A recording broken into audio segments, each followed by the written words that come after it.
We're live. Welcome in, everybody. I refuse.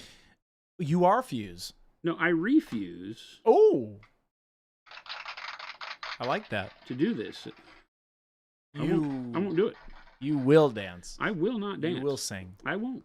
Cynical Peanut. What? Hello. How can you be a cynical peanut? Peanuts have the best life. I'll tell you how. Yeah. Is there I'm roasted and salty. Okay. All right. But see, I think roasted and salty is a fine thing. That's a great peanut. I just don't know if peanuts ever get the short end. Like, is there a bad thing that happens to peanuts? Yes. What? They can be Boston baked beans. Those are great. They get deshelled. That's just being let out of your cocoon. That's being able to become your real self. See, Jason, that's why you see the world as the glass half full. You know. My glass is always exactly as full as it needs to be, Chris. Good. Good. That's good. I don't see. That's empty is not a term in my vocabulary. Empty is a state of mind. Yes. That's great. Thank you, Jason. You know what I could go for right now? A Slim Jim? No, you're kind of close, but not really. A meat stick? No. I think I have one. No. Christopher? I could go for. Christopher, would you like an original grass-fed beef meat stick? No. I don't eat desk beef. It says it's good until April 24th of this year. Good. We got time. Use it for the rationing times, the dark times. Yeah, I was going to say. That's our. We will be surviving, you and I. That's our mascot. On that one meat stick come the apocalypse. I'll let you have it, Jason. Okay, thanks. You know? No, I'll let you have it, because I'm fattening you up for the kill. I bet I taste delicious. Christopher Tartar. Welcome in, everybody. Oh, no, I'm looking for well done, Christopher. Well done, Christopher. I'm definitely a tartar. I like my steak mooing. I like my steak with a little bell on its neck walking towards the table. On the hoof? I'm kidding. I'm not, though. He wants it blue. Welcome in, everybody. For all you vegetarians, I do apologize. He doesn't. That was not intentional. I also respect that, so. Eat more chicken. I'm going to go back to my original statement. You want what I really want, Jason? A chocolate shake. No. Okay, I'm going to give you 5 guesses. It is food item. Okay. All right, your first guess. Chocolate shake? No. What you really want. What I really want, yeah. Gummy worms. Ooh. No, but yes, but no. Is it sweet? It is sweet. It yes. is sweet. Mm-hmm. Donuts. No. 2 more guesses. I don't know. Come on, you got this. I don't got this. Come on. Do you want me to give you a hint? Yes. Now. I don't even know what kind of food you like outside of margaritas and Mexican. Just the margaritas. What is it that I like, Jason? To annoy me? I don't annoy you. To ignore chat? Do I annoy you, chat? What do I like? I like. Okay. Long walks on the beach? Here it is. Is it chocolate? No. Not chocolate. That was not an easy no. So no, it's not chocolate. Is it Nutella? Oh, I love Nutella. Bananas and Nutella, one of my favorite desserts. Well, then am I getting close? No. Oh. Let me get you back on track. What? We were talking about peanuts. Here's a clue. A payday? No, it's cold, but it's not ice cream. It's cold, but not ice cream? Yeah. Those Dippin' Dot things? Astronaut? You're getting close. Stuff? You're getting close. What do you mean I'm getting close? It's cold, but it's not ice cream. Kat Kaniska, what's going on? Do you want like a... Come on. Do you want like a popsicle? You're getting closer. So like those things that are just the juice in a bag that you freeze? No. Those are Otter Pops. Otter Pops. No, love those. You're getting even colder. No, warmer, technically. What the? There's not. I want. Else. It's not a dilly bar, Zazzle. I don't even know what Sounds those are. amazing. You're just making that crap up, I want a lemon lime snow cone. Okay, snow cone. All right, that makes sense. We got there, chat. Now I'll start answering all your beautiful questions. Who just called me Italian Ice? That's my stripper name. No, Yellow Snow's my stripper name. No.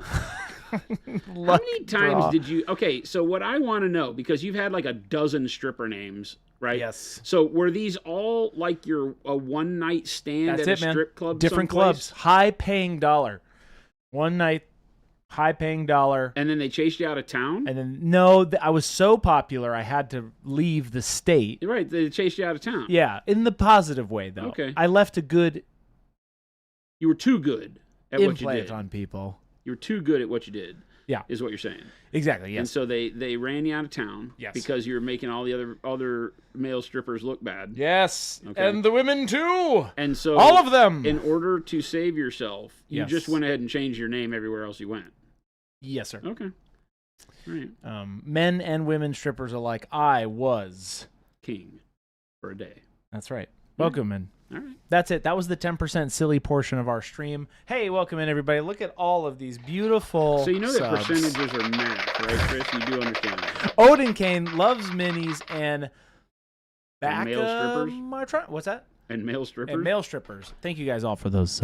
Chris was the guy that they made the Magic Mike movie off of.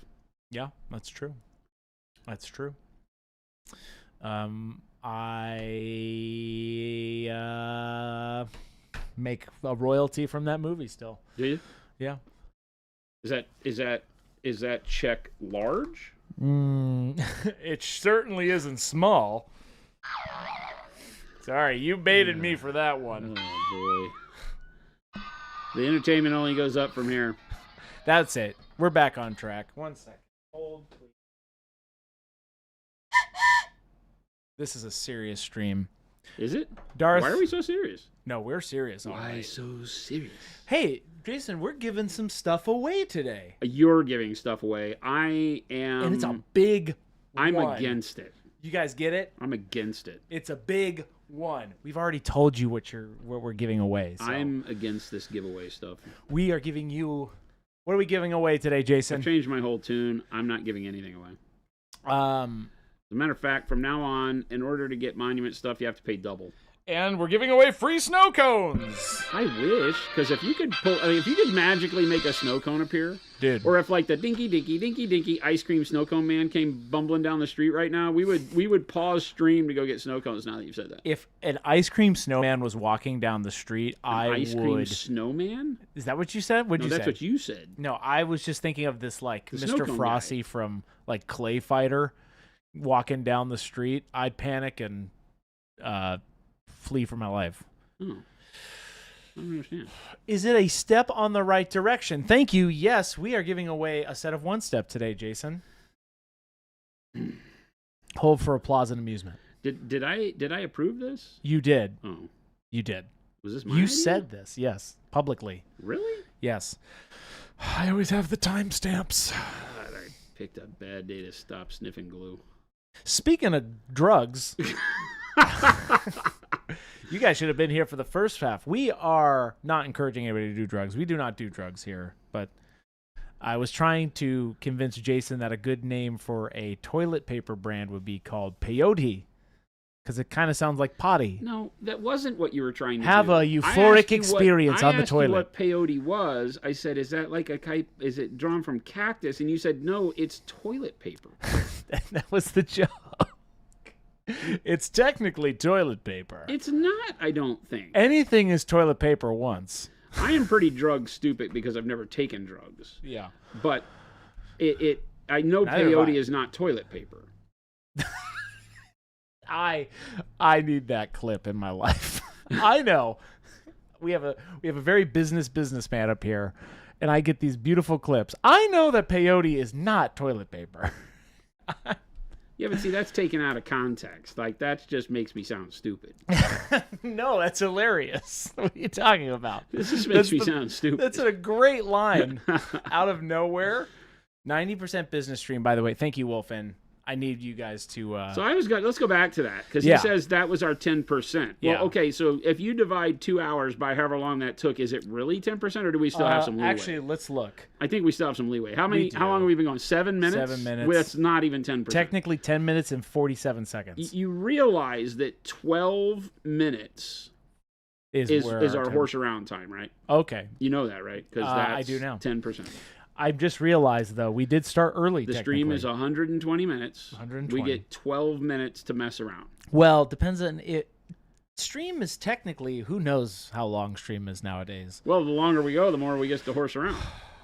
Oh, I like that math. Because 10% grows as the stream goes on. Ah.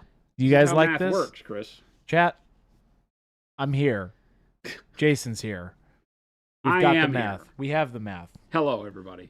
Welcome back to whatever today is. Now, Jason, what's this mixture you got going on? I have mixed in dark orange brown with one-step medium. Yep. And graphite green one-step. Okay. To It's give like us a this mossy. kind of dark khaki, Yeah. but greener than our khaki color. I wanted kind of a I don't know what you'd even call this, right? Like earth green. It's a very earthy I like it. tone. Yes. K Shorty's great segue. I got a pair of relevant questions. Is there any idea or firm price in mind for the initial set of one step? Oh yeah, it's $65. Yep. Have you or can you show a ratio example of mixing one step with another color with the regular PA line? Okay, so using special sauce. That's what I did here. I didn't mix it on stream, but we have in the past couple of streams. But yeah, we can do another. We'll do another example today. It'll be good. I didn't test that out. I was going to on my goblins, but I ended up just being like, oh, I already have this color, so I'm just going to use this. Lazy. Me? Did I say that? Was that my outside voice? A wise man once told me that I am a lazy painter. Yep. Well, he's a lazy painter. I am a lazy painter. I'll still mix colors, though. No, that's too much work. You're here. Whoa, we do it for the people. That's right. We do it for the people. But yes. you avoided doing what the people I wanted. know. I should have done that for the mix. people. That's true. We mix it. We'll mix some today. We have some models we can paint upon. What do we, I mean, let's look at this army going on. I feel like this army's like, this is it today. No, I still have a whole bunch of guys I got to build. Well, I meant for these guys. Are you going to do anything over this green? I will probably have to do a wash. Okay. And the reason is the one step when it lays flat like this does not have the same effect as on more vertical surfaces. It's one of the things you're noticing, that it doesn't have anywhere to run, and moving on the model is part of what gives it the benefit. So when you put it on a base like this, I'd have been better off using a wash, to be honest with you. I'm liking the color and the way it's coming out, but it's sitting down in the contrast too much, so all the pigment's building up where you kind of want to be able to see through it more. So something to be aware of with these kinds of paints is that they're never going to work as well on a flat surface like this. Ace of Jace 5, thank you so much. Dusty Hobbies as well. 9 months. Ace of Jace, thank you again for your prime. We appreciate that. It's the Ace of Jace. I do like that name. What the is Ace of Jace? Somebody is asking, can you mix up the mysterious and very wanted salmon? You're talking about the eclectic salmon. What's that mixture, Jason? For what? Eclectic salmon. Just to make eclectic salmon? Yeah, what is it? It is half and half red orange. And he's not talking about the orange creamer. red and warm flesh. Okay. He's not talking about creamer. Excuse you? Half and half? You know? Oh God. What? No. No. Oh God. I won't go down that rabbit hole. I won't do that. Oh God. Lumberjack and Mo. Hashtag still waiting. Still waiting. Keep demanding it. You should. You should. Do not keep us accountable. Let us get away without making it. We will make it. I will bring eclectic salmon to life. It will say eclectic salmon on the bottle. That's the name of the color. Yeah. In full. Yeah. No, that's not the flavor text. That's just the name of the color. I might actually do that. Why not? The next to Dark Sea Ben and Eclectic Salmon might Get be it? the only two that We have two very kind of funny ocean stuff. feels going on. Like, why? Why did you peel back the curtain? Why do we have these two paints that aren't named like all the other paints? Sarcastic Grandpa Might says, as well be deal with it. deal with it. We wanted this. You're welcome, world. Sarcastic Grandpa says, Chris, don't give up your day job. Sarcastic Grandpa, this is my day job. What are you talking about? I don't understand. Did Chris fail at something? If you're talking about my comedy chops, I don't know what to tell you. Oh, he's good at comedy. Oh, no, I'm good at business. Jason. Basic I can't business. hear you. There must be a bad connection. Hello, it's me. I think our signal is dropping. Float Not says, sounds fishy. Yeah. Yes. I know what to tell you, but this is a family channel. Mo. That's mean. I hear you. That no, hits me right where it hurts, hear, Mo. I hear you. Why do you treat us this way? Frigid says, hi, I'm here. Even though I won last week, I still take my phone to the shower today. Hey, you have been Wait, are you in frigid. the shower again? Frigid, is that a... You take that many showers? Jason's like, I haven't bathed in 15 years. Are you supposed to take more than one shower? Dusty Hobbies, what up, guys? Been too long. Hey, Dusty Hobbies, what's going on? Curious if Jason has painted anything with graphite green yet. That's what the green is on these guys. And then their pant, right? Or their pant jacket. and their jacket. Yeah, this guy's jacket and his boot wraps is graphite green. I'm thinking it might be a good color for Sons of Horus, says Dusty Hobbies. Yeah, could be. Yep. Oh. It's not. Yeah, I think it really would be actually. You might want to do like maybe your zenithal bright color would be white blue, and then you put the graphite green over that would be really rad. That has me thinking. I think that's what I would do.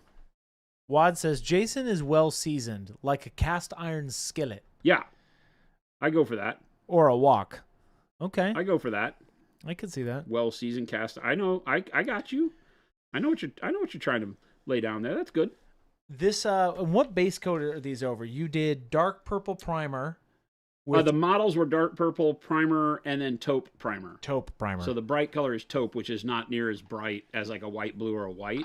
But Skinner, I wanted to show that you can still get really good contrast even with something like a taupe or a pale yellow or something like that. That's not quite as bright. Is a lot chalk says, do you know how high maintenance cast iron skillets are? Hey, wait a minute. Great first time chat, by the way. Welcome in. Wait. So okay, wait. Like we turned a compliment. Wait a minute. Wad, wait a minute. Maybe this is Wad's intention from the get-go. Are you trying to tell me that maybe Wad was not being nice? Was it Wad or Mo? I thought you said it was Mo. No, it was Wad. That was Wad Tomato N. A lot of sighing going on. I mean, when you have to deal with these people, what else is there to do, Chris? I don't know. Sigh. You just let out a big sigh and grin and bear it. That's right. Dusty Hobbies, purple primer, white blue zenithal, magic one step. We'll give that a shot. I think that excites me. And you could do anything. I think you could do like Payne's gray as your dark layer. Yeah. Or dark purple or something like that. And then the white blue as the bright zenithal portion. And then just hammer it with the graphite green. I'd be excited to see that. I think that'd look great. Wad says, I was being nice. Cast iron is only high maintenance when you neglect it. Okay, see, I'm back on Wad's side now. I feel like that's right. I feel like that's right. Okay. And I feel like, I'm a cantankerous cast iron kind of guy. I feel like when you treat me right, I'm pretty good to have around. And if you neglect me, I'm the worst nightmare you've ever had. There you go. I feel like that fits. Sounds like my ex-wife. Honesty. Well, don't neglect her. Maybe that's why she's my ex-wife. Too late, Chris, too late. Gilborn says, where does Wizard's butt go into the hue chart? I would say between the cracks. Yeah. Yes. Sorry. He's not sorry. I've been sitting on that one for a while. He's not sorry. Good Chad. pitch. Good Let me pitch. just make something clear. If Chris says he's sorry, I am not he's sorry. the opposite of sorry. I am not sorry. That is a fact. I am not sorry. Mark the Frog, what's going on? I am not sorry.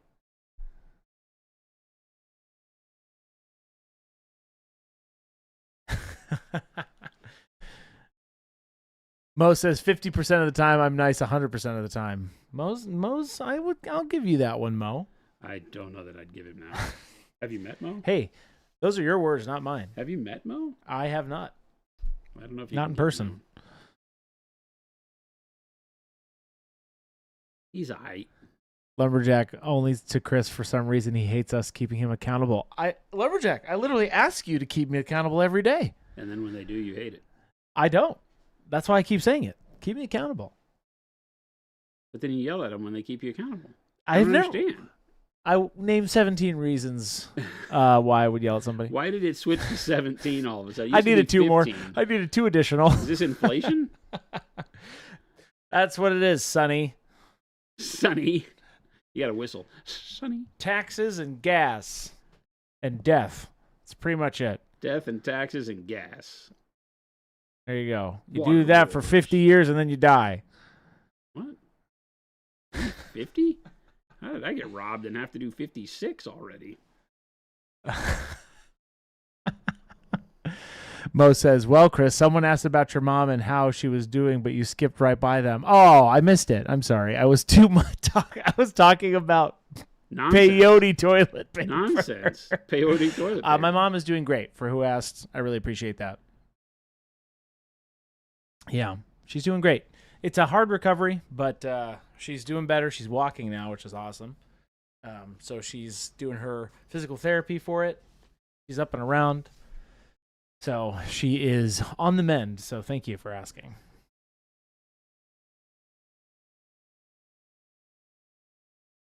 And that's all she wrote.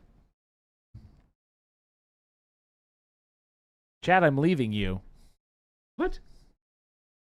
I'm leaving you, chat, in May. May is I'm going on a trip in May. She's recovering. The reason why I brought it up because she's recovering before this trip. So I'm going on a trip in May. So you guys will finally have all your answers your answers questioned, your questions answered.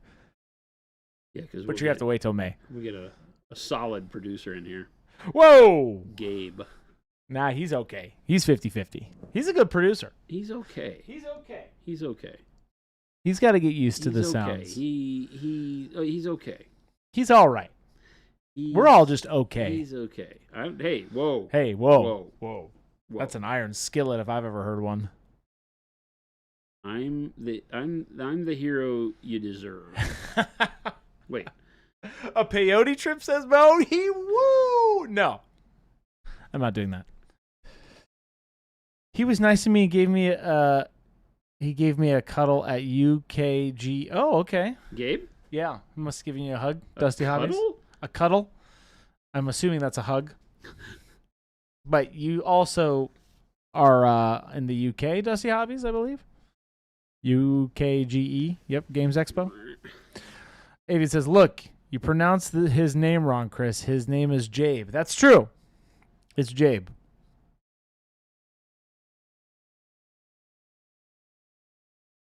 It's Gabe. Gabriel. Gabriel, come blow your horn. Gabriel. Oh, that's funny.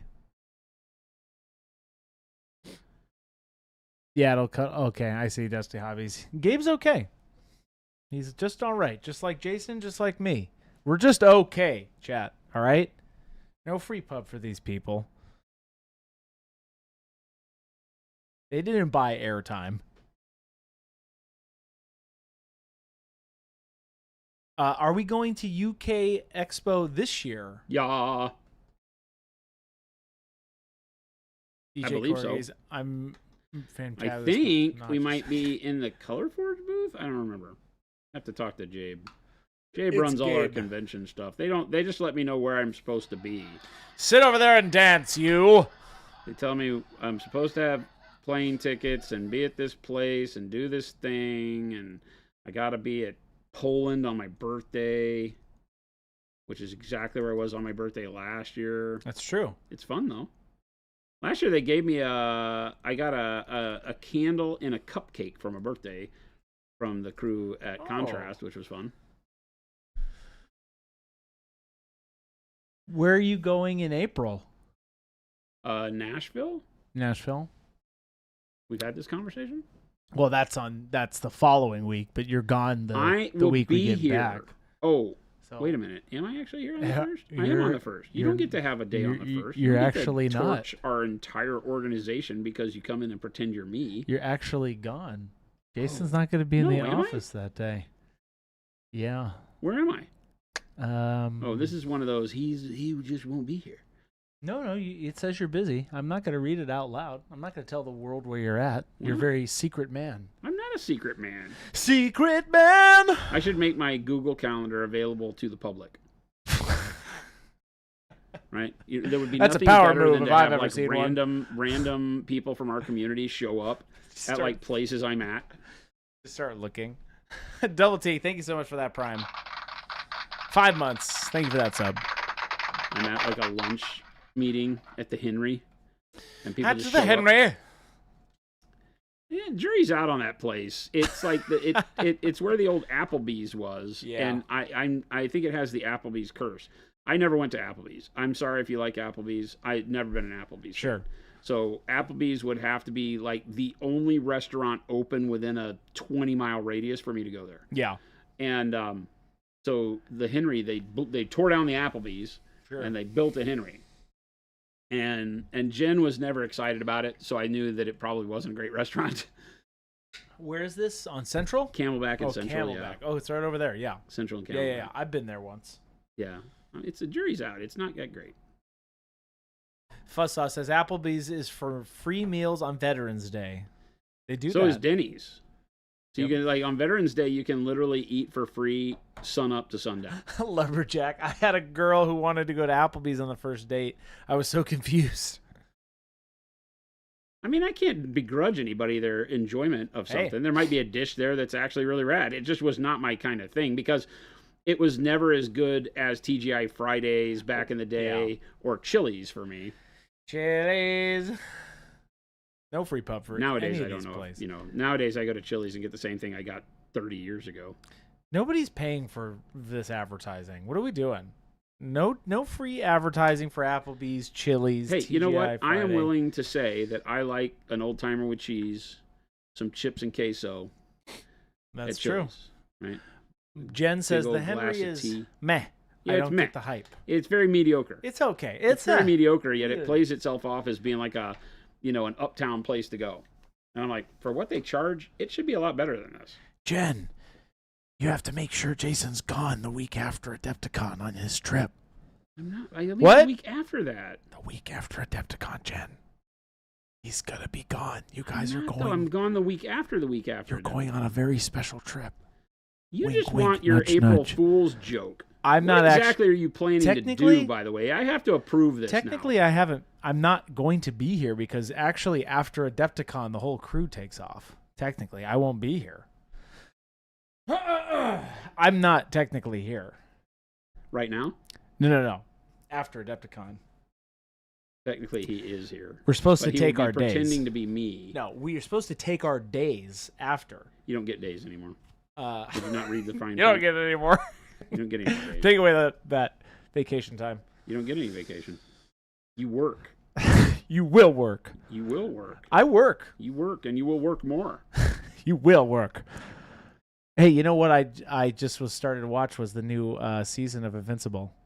I have been watching Iron-Blooded Orphans. You have, and every time you say that, it's it's very scary name when you say it out loud. It only gets worse. Like, it is brutal. I wonder, I might have to ask somebody that really knows Gundam if it's like the most hardcore of the Gundam series. Because I don't remember any of the rest of them being this hardcore. Yeah.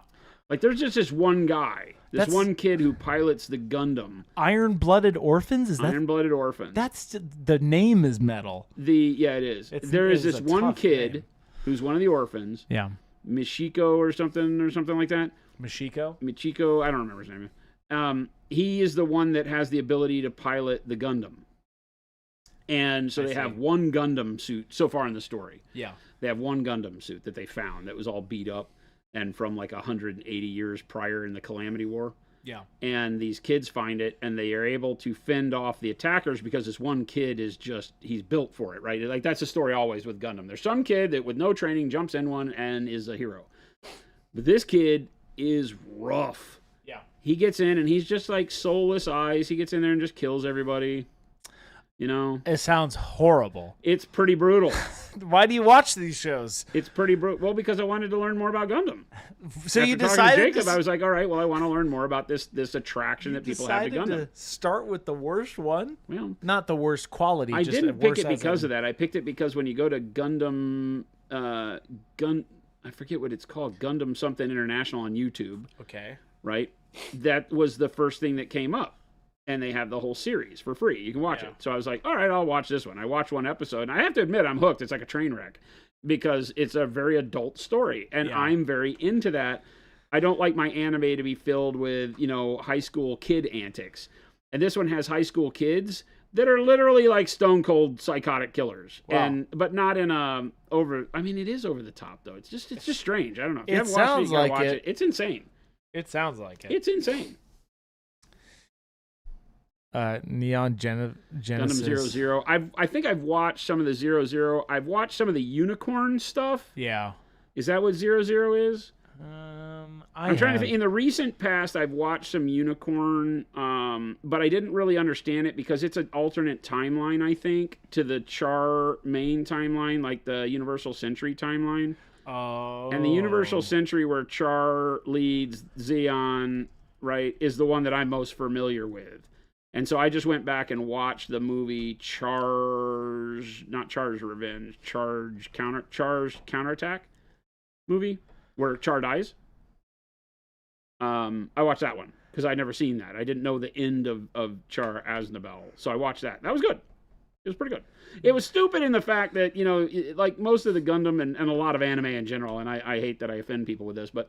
You're not into it. Well, a lot of anime has like some supposedly cute little, girl, and all the guys come in and immediately fall in love with the girl, and then there's a lot of infighting, and the girl playing against one another, and it all happens in like 15 minutes of movie time. Now, Jason, and I'm like, there's no world where that happens. So, Jason, to recap, what did these little girls sound like? That's great. Oh. Spot on. That's true. They're all like that. I'm not going to make the face because people will clip it and it'll become a meme, and I'm not doing it. Little Billy says, Chris, next week is Adepticon, which means you get a week of streams of me being nice to you. What? A week of streams with you being... Not... Wait. A little bit. Where does this come from? Little Billy. What determines the time frame that you're nice to Chris? I want to know. Doesn't matter. No, I want to know. There's no rhyme or reasons when I'm not here. It does matter. Inquiring minds want to know. Wad. Ooh, you coward. Don't clip that. I swear to God, don't clip that. I wonder how many keyboards are typing frivolously to try to clip something right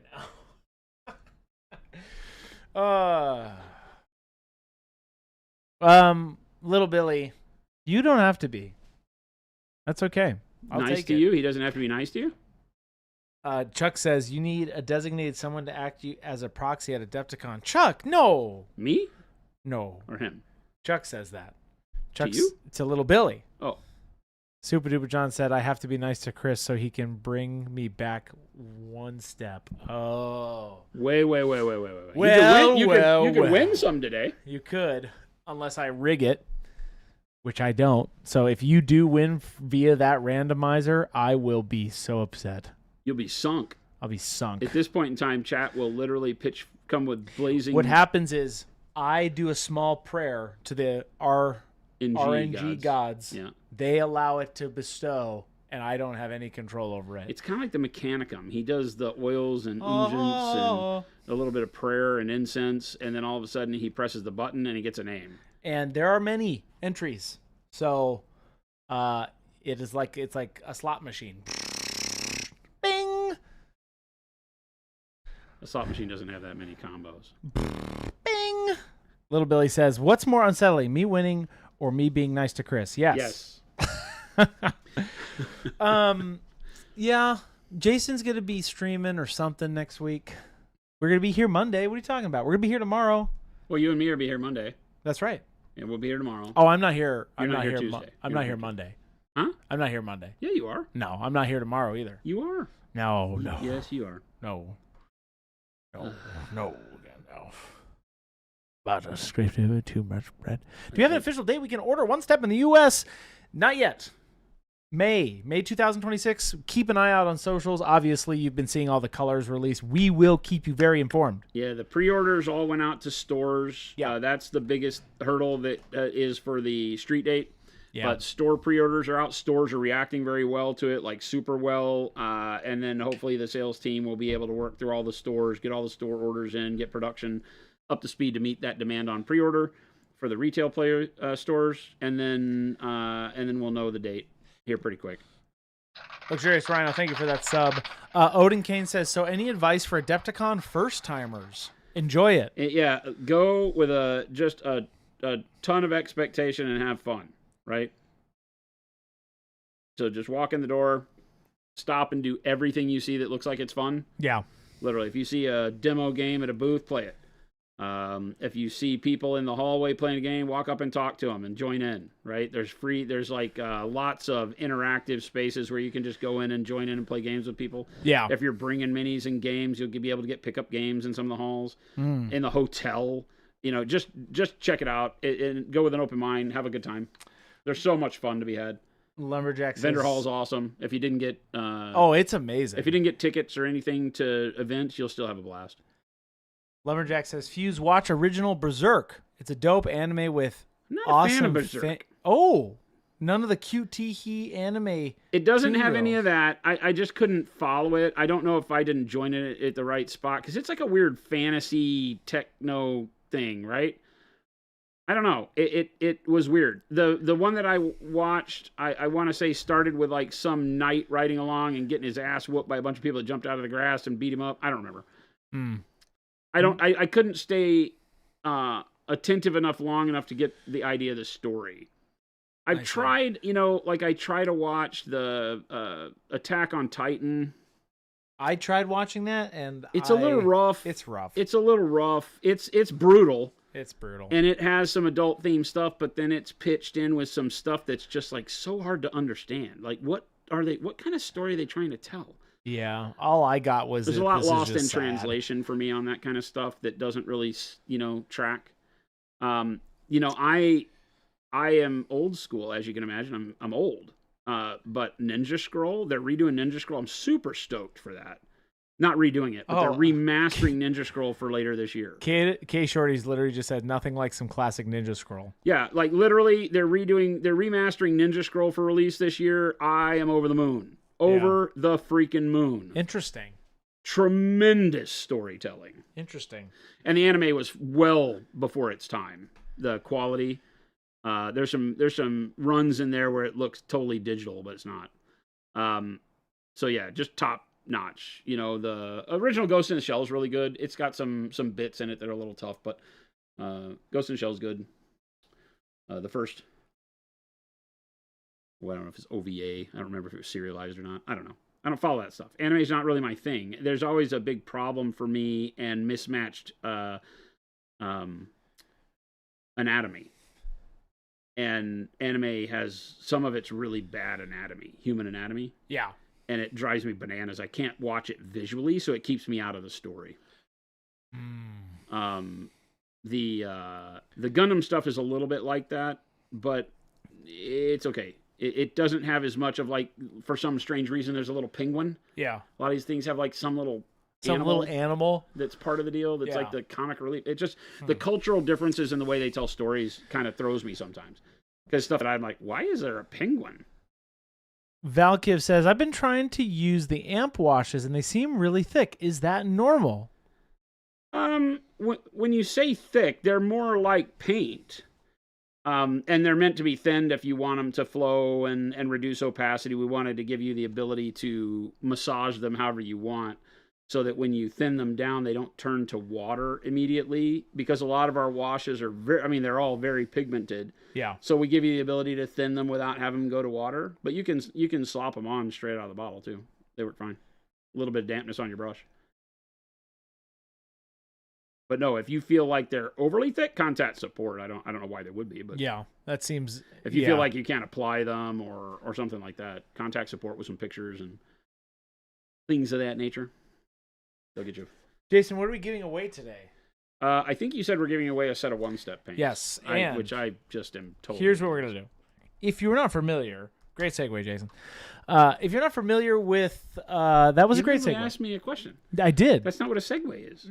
No, a segue is a little. Here we go. Wheeled thing. Wheeled two little wheel.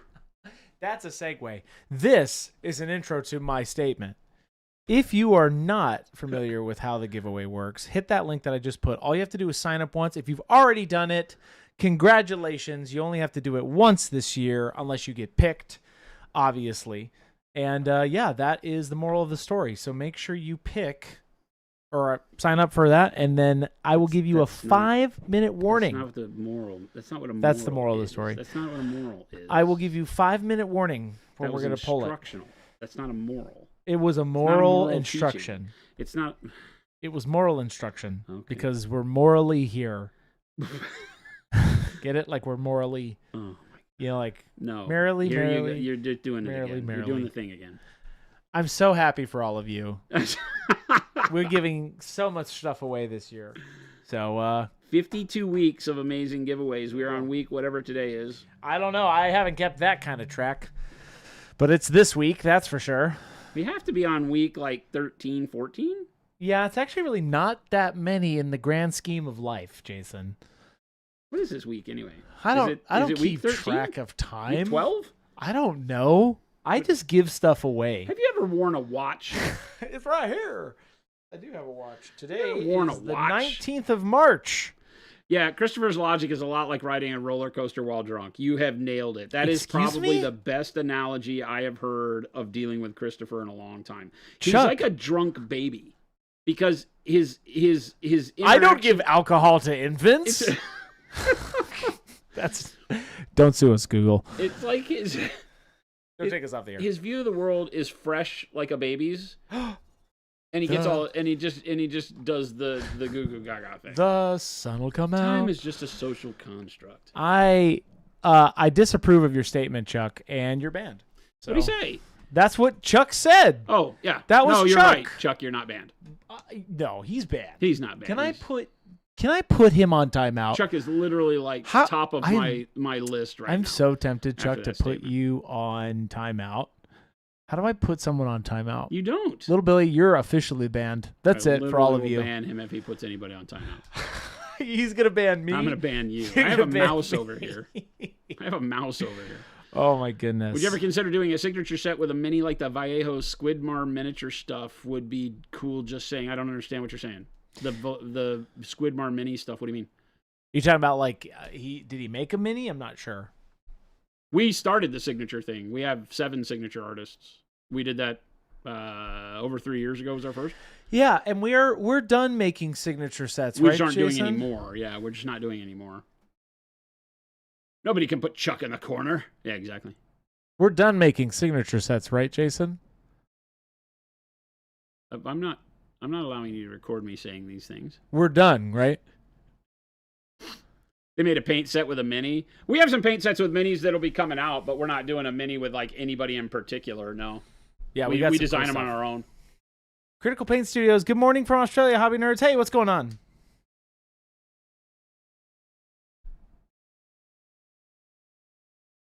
That makes me sad, says Mega. That makes you sad. Why?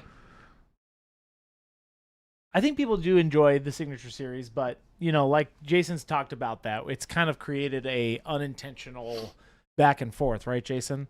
It's just turned into something it was never meant to be from our side. It's become a Nike versus Adidas thing that I won't take part in.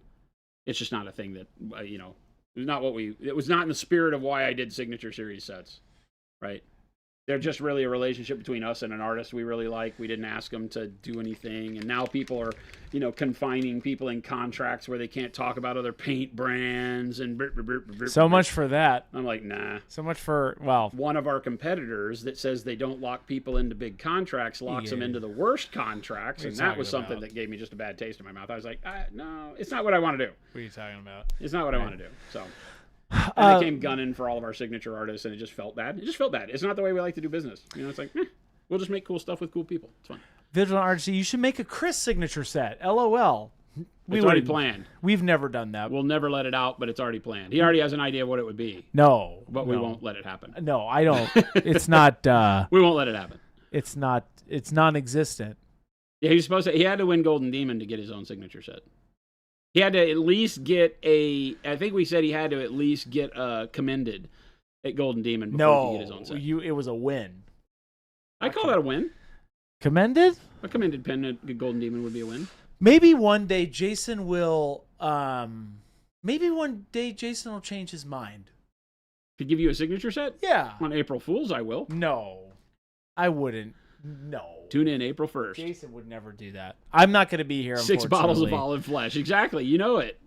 Chris, we need big Chris. No. What are you guys talking about? No, I'm not even going to be here on that week. And you will be here. I won't. This is it for me.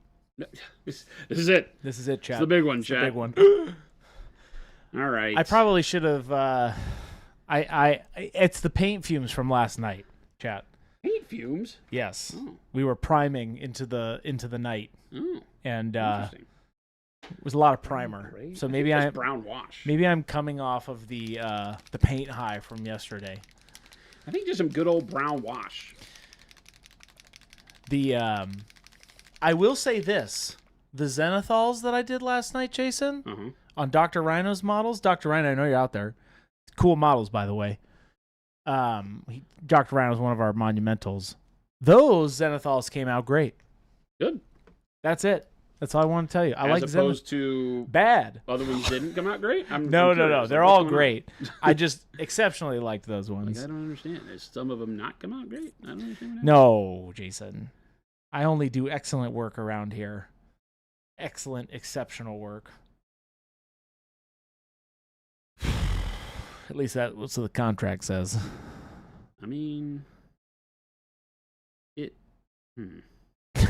Welcome in, everybody. It's a giveaway today. Exclamation mark giveaway. You do not need to type that. I do. I keep saying that because I need to do that.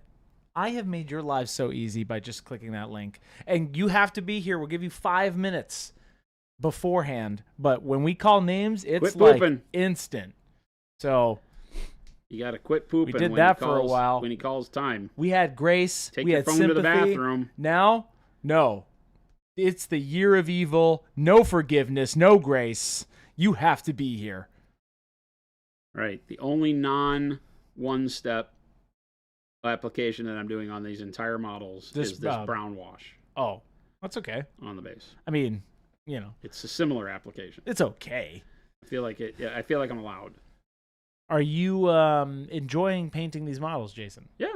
Now that, I've done an entire army with one step, and it has been absolutely phenomenal. That was the question. I'm not even highlighting. I'm not doing anything with these models. We're just putting one step on them, and I mean, we did the pre-highlight with the Zenithal, so that's the only thing that I spent time, building up the purple and the taupe. And I say spent time. I didn't really spend any time doing it, and I really am happy with the way these are turning out. Yeah. Now I would go back and highlight them and do other things if I were going to. Treat it like a real painted army.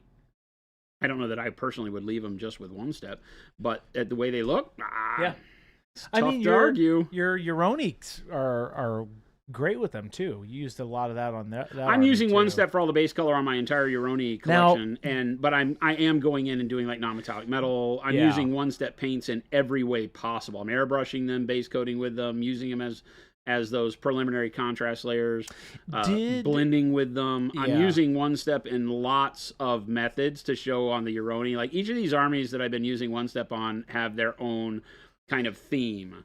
Like these are just literally put them on the way they're meant to be put on and run. Right. Did you read the rules for First Blood, Jason? Yeah. What about it? I was reading through them. Uh-huh. I didn't really understand the concepts, but I've got to double check.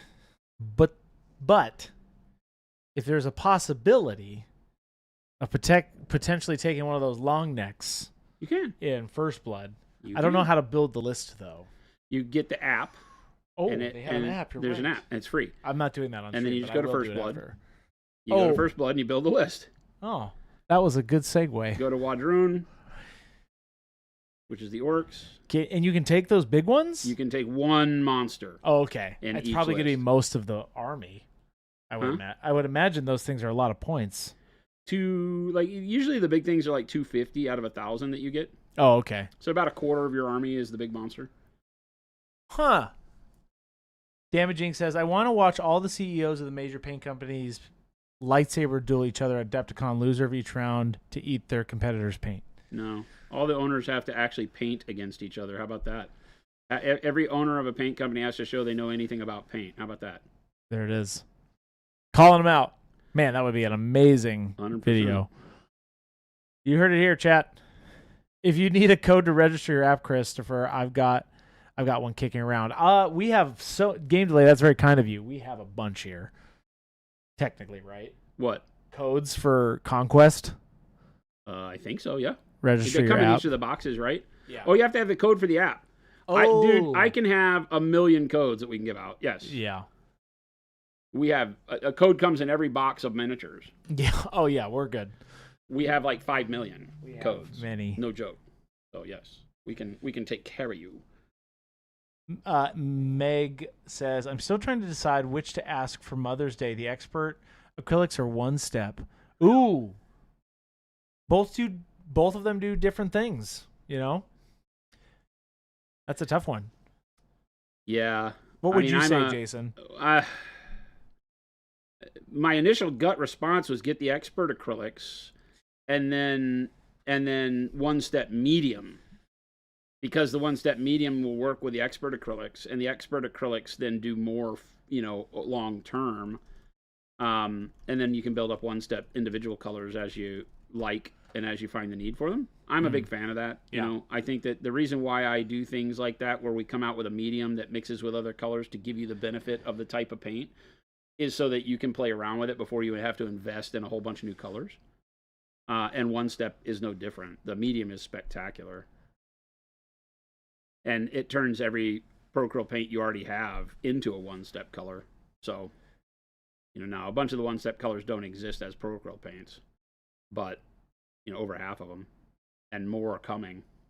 You'll see the other 12 at Adepticon. I don't know if you're going to Adepticon, Meg, but you'll see the next 12 coming too. But... And I was noticing on comments, there's going to be, on some of our social comments, I'm going to be filming and getting people's reactions to all that. So you're all going to see during the show, I'm going to be posting a bunch of stuff. So if you are not making Adepticon, we will be sharing that with you throughout the show, the experience that is.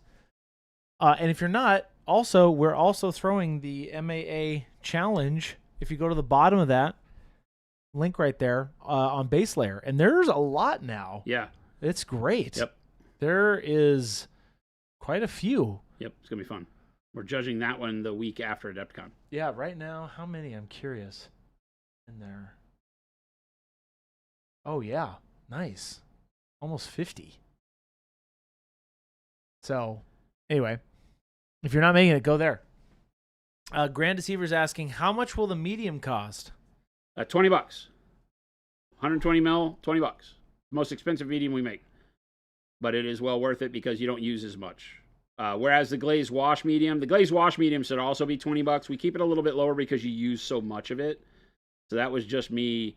I didn't feel comfortable charging as much on that one because you use 8 or 10 to 1 in your mixes a lot of times for washes.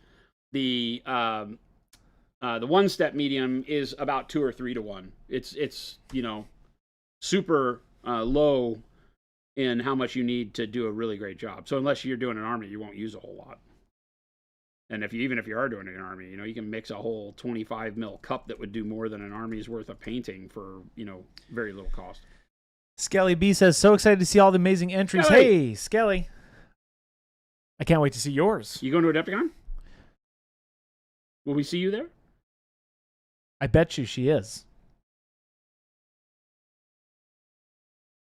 No, yes, because I literally just played that back in my mind. So excited to see all of them. So yes, you will be going. Well, you were talking about base layer too, which is why. Oh, that's true. Yes.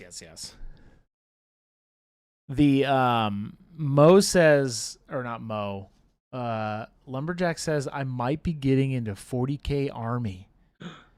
What is prompting this? Just got friends at play? Oh, Skelly B, good to see you all. Yes, I'm going to Adepticon. Nice. Nice. It'd be so good to see you. You got a group that plays, Tim? I'm sure you do, but it's a good reason to get into it. I think 30K is much better as a game. But if you're not concerned, you don't like 40K much anyway. But I like orcs. What army are you planning on playing, Tim? Or is this his April Fool's joke, maybe? Maybe. We don't do April Fools around here. We don't celebrate that holiday. We don't recognize it. It's not a federal holiday, Chris, so we don't do that. You that. know that everybody knows you're lying. No. I won't be here. I actually legally have to take that day off. He doesn't. I was told that by Ellie. It's not a thing. Hi, Ellie. Shout out to Ellie. I guess. You were, what did she say you were? We don't talk about that here publicly. Okay. Banscar said, question on medium, is the thickness of the glazing washing about the same as PVA glue picked up of the bottle from local supplier down under, and wanted to check if it was normal? It's pretty thick, right, Jason? It's thicker than the other mediums for sure. It is more on par with what a paint would be, right? If you have it that's thickened up a little bit because it's been sitting around for a long time at a retailer or something like that, just you can thin it out as you use it. Don't thin the bottle out, but as you put it out, you're going to want to put a little bit of water in it anyway, it'd be fine. But it should be the thickness of, like not quite the thickness of our heavy white, right? In between that and the normal Pro Curl. Because the whole goal with that is that it's meant to thin the opacity of the paint while keeping the viscosity similar to the paint itself. So that you don't get watery paint for glazing with. That is what usually gives people a lot of problem. Lumberjack says, I want to do Death Guard in white armor and give it just a green tinge. Yep. Oh. Yep. Nice. Have you mixed one Death step? Guard are just they're some of the best 40K models.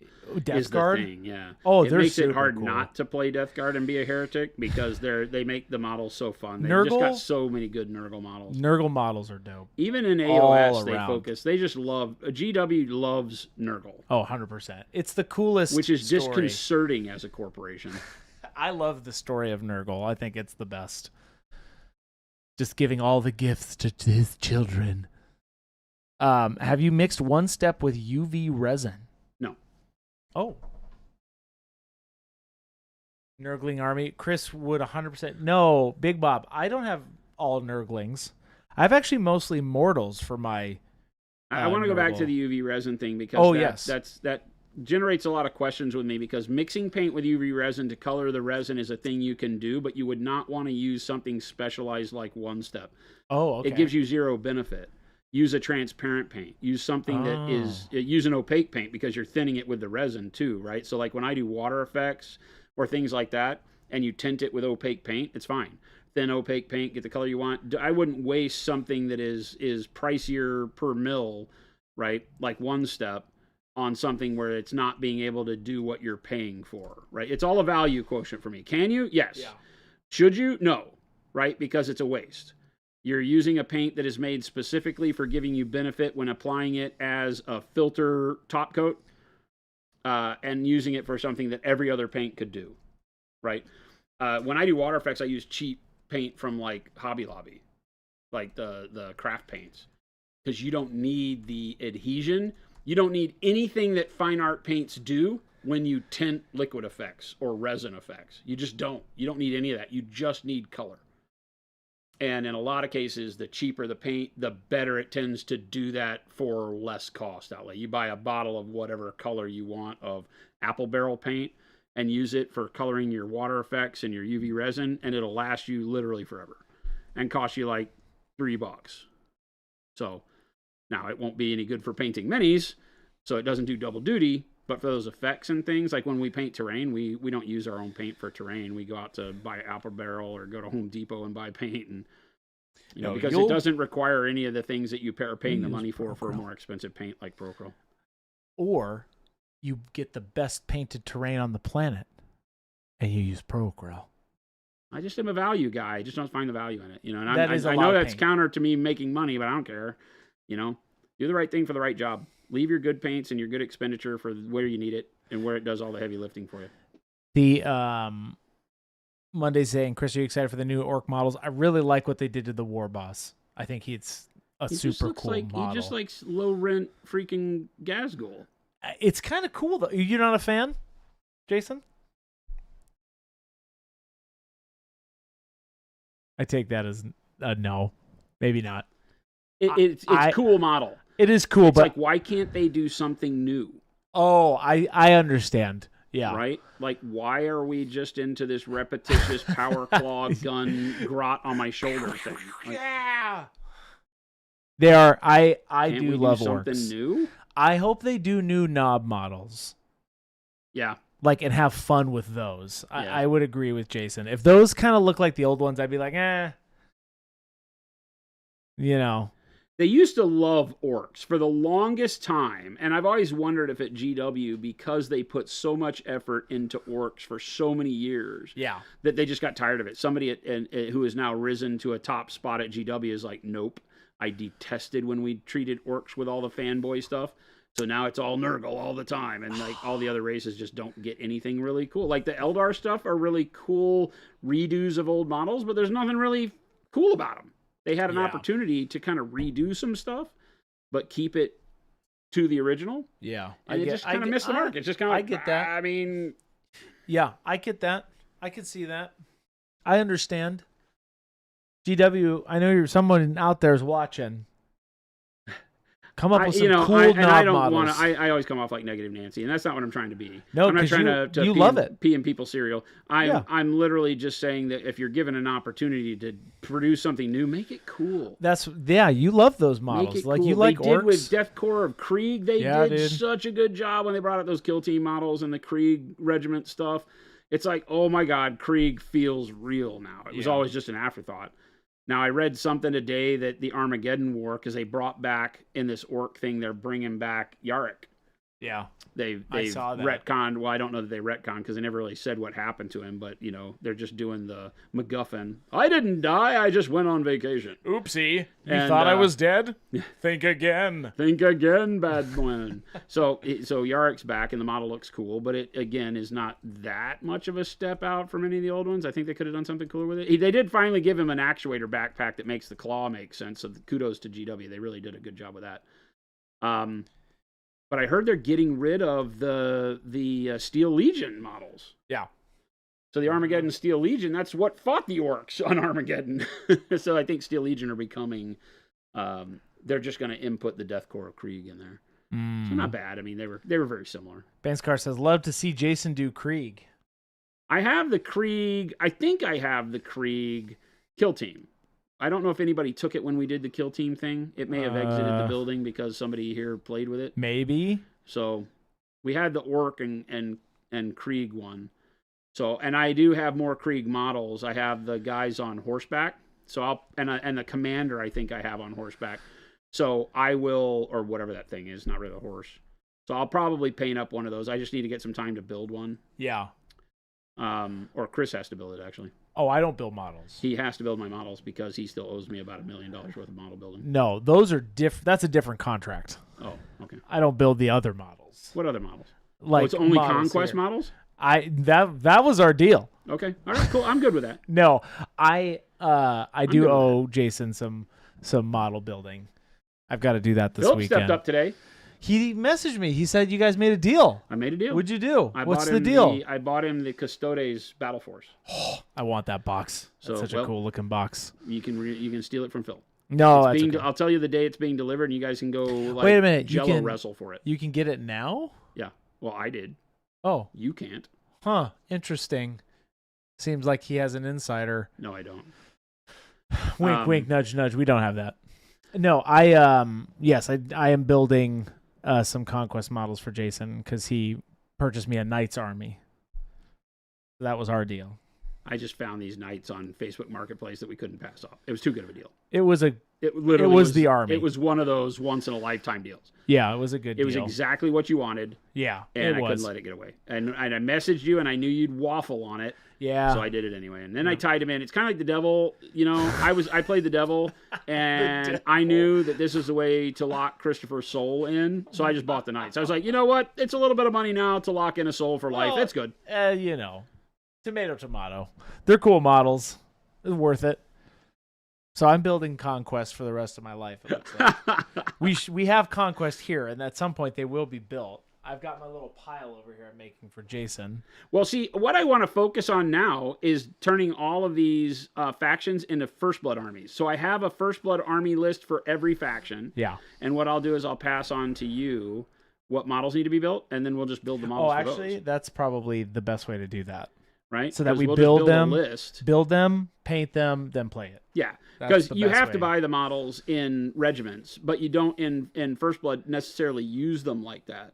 Yeah. You know, you don't use them on stands anymore. As a matter of fact, most of the time, the models that you're using that are infantry, they come in blocks of 4 as opposed to 12. Yeah. So, you know, it's inefficient to buy the big boxes for First Blood, but it's so great when you're playing Last Argument of Kings and then First Blood that the exact same models work. Chaos and Angel. Now that you can use monsters, it's so good. Yeah. Chaos Angel, you are partially responsible for my interest in Conquest First Blood. Now, so good. I would... The models are fantastic. I would do the trees, because I'm sure I could do trees. Those tree guardians are cool. Yeah. I would... The Weaver Courts? Yeah. I would paint and play with that Big Wadroon long neck model. That's kind of a cool model. The one with the drums? Yeah. Those are cool. 110 says, if you guys could pick one AOS army to paint for fun, what would you choose? What color scheme would you make? I have to tell you, I already did that, so cool. And for me, it was the what are the high elves called now?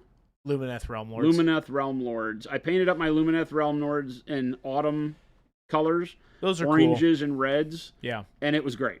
I had a lot of fun. We did it as a challenge where Phil challenged me to play a game on their live stream, and I had 2 weeks to paint it, I think, or a week. We have 7 days. So I painted that whole army in 7 days, but I had a lot of fun with it, and the color scheme looks really, really good on it. Yeah, honestly, regardless of the game, Age of Sigmar is there. Those are some of the coolest models. The Nurgle models. GW's fantasy models absolutely kill it. Yeah. I love Sons of Bahamut. I do the... I have to admit, they've done a lot of really cool stuff with the Flesh Eater Courts now. They have the Knights, the mounted guys on bats and stuff now. Yep. So they have a lot of really cool models in that. That was the army that I was always attracted to, but it didn't have enough cool models. Yeah. It had ghouls, and then the big dudes with the wings, and then like the dragon-y thing. Yeah. And that was kind of it. And now they have a lot of really cool models for that. That Usharon model that I painted for Phil was a blast. Cool That's such a cool model. That is one of the best models GW's ever made. Yeah, I've got many AOS armies. AOS makes a bunch. I have all of them. Yeah, they're very, very cool. They pissed me off when I bought Beastmen and they relegated Beastmen to Old World. That was kind of a bummer. Because I was really stoked on my Beastman list. Yeah. I like Beastmen. I like, because I was I can say this, that my only huge game in what I would call modern times that I got behind in large army game was Warhammer Fantasy Battle. Yeah. And I say modern. It's not modern anymore, right? That has been over for a long time. Right. But Warhammer Fantasy Battles was my really only true love in terms of large army battle game. Yeah. 40K never really been my thing. 40K was always very meta chasing, and it was always hard to even get a pickup game that didn't feel like you had already won or lost when you put the dice down on the table. So that one never felt good. But whereas what they call Old World now, Warhammer Old World. Right. But Warhammer Fantasy Battle always felt like you had a chance. And I played orcs and goblins mostly. And my Orcs and Goblins were a list that basically killed itself more than the opponent killed me. That's kind of fun. And I had the most fun with that list. Yeah. Because when it won, it beat the absolute tar out of the opponent. When it lost spectacularly, mostly because Fanatics and Bombers and stuff just destroyed your own guys. I love those kinds of lists. So I like that. But, and AOS feels less like that nowadays, and I have not played Old World because I'm one of those cranky old men that's not going to go back and build another fantasy list. Yeah, I've got Soulblight, I've got Suns, I've got Gloomspite, I got Sylvaneth, I got Nurgle. I love Nagash. I love that model, and I've got a whole. You don't like it? I think Nagash is the dumbest model they've ever made. What? I love that model. That big hat has been so stupid since day one. I love the hat, dude. It's so dumb. Well, that would be correct. The little on paper. Nagash had the big hat, and I was like, "What the hell is this guy thinking?" I almost bought the little Nagash, but I'm like, no, actually, I want him to be like a ghost because I was super into the OSL glowy stuff. And that's the only thing I don't like about that army. I like the Nighthaunt army. Yeah, or you mean but Nagash can go with any of the undead, right? Yeah, Soulblight is what I run because I like skeletons, zombies, and wolves. Soulblight's cool, the old grave guard, and models, and Soulblight's always had cool. The blood knights and stuff have always been really neat. I have all the old skeletons. When it used to be vampire counts, loved it. Yeah, wood elves, loved it. You know, yep. High elves I didn't really like. Dwarves I didn't like because they were too samey, but they had some really cool things like the organ gun and stuff like that. Empire was always kind of cool because you could mix and match all sorts of stuff, and they had the steam tank. Yep. But that's why I really like Conquest. Conquest is a weird interaction between like fantasy and sci-fi gaming. They've found a really neat hybrid there, both in the narrative and in the gameplay, because not every unit has a shooting attack, but you have a lot of shooting attacks, a lot of melee, a lot of really good interactive play for objective play. Yeah. Even at the skirmish level. We'll have to give it a whirl. Yeah. Skelly B says using the non-metallic metal Flamon set for miniature for the first time today, and it's been a lifesaver on my current project. Nice. It's so good. Every one of those colors is fantastic. Even if you never paint non-metallic metal, that set is just fantastic browns and general. golds.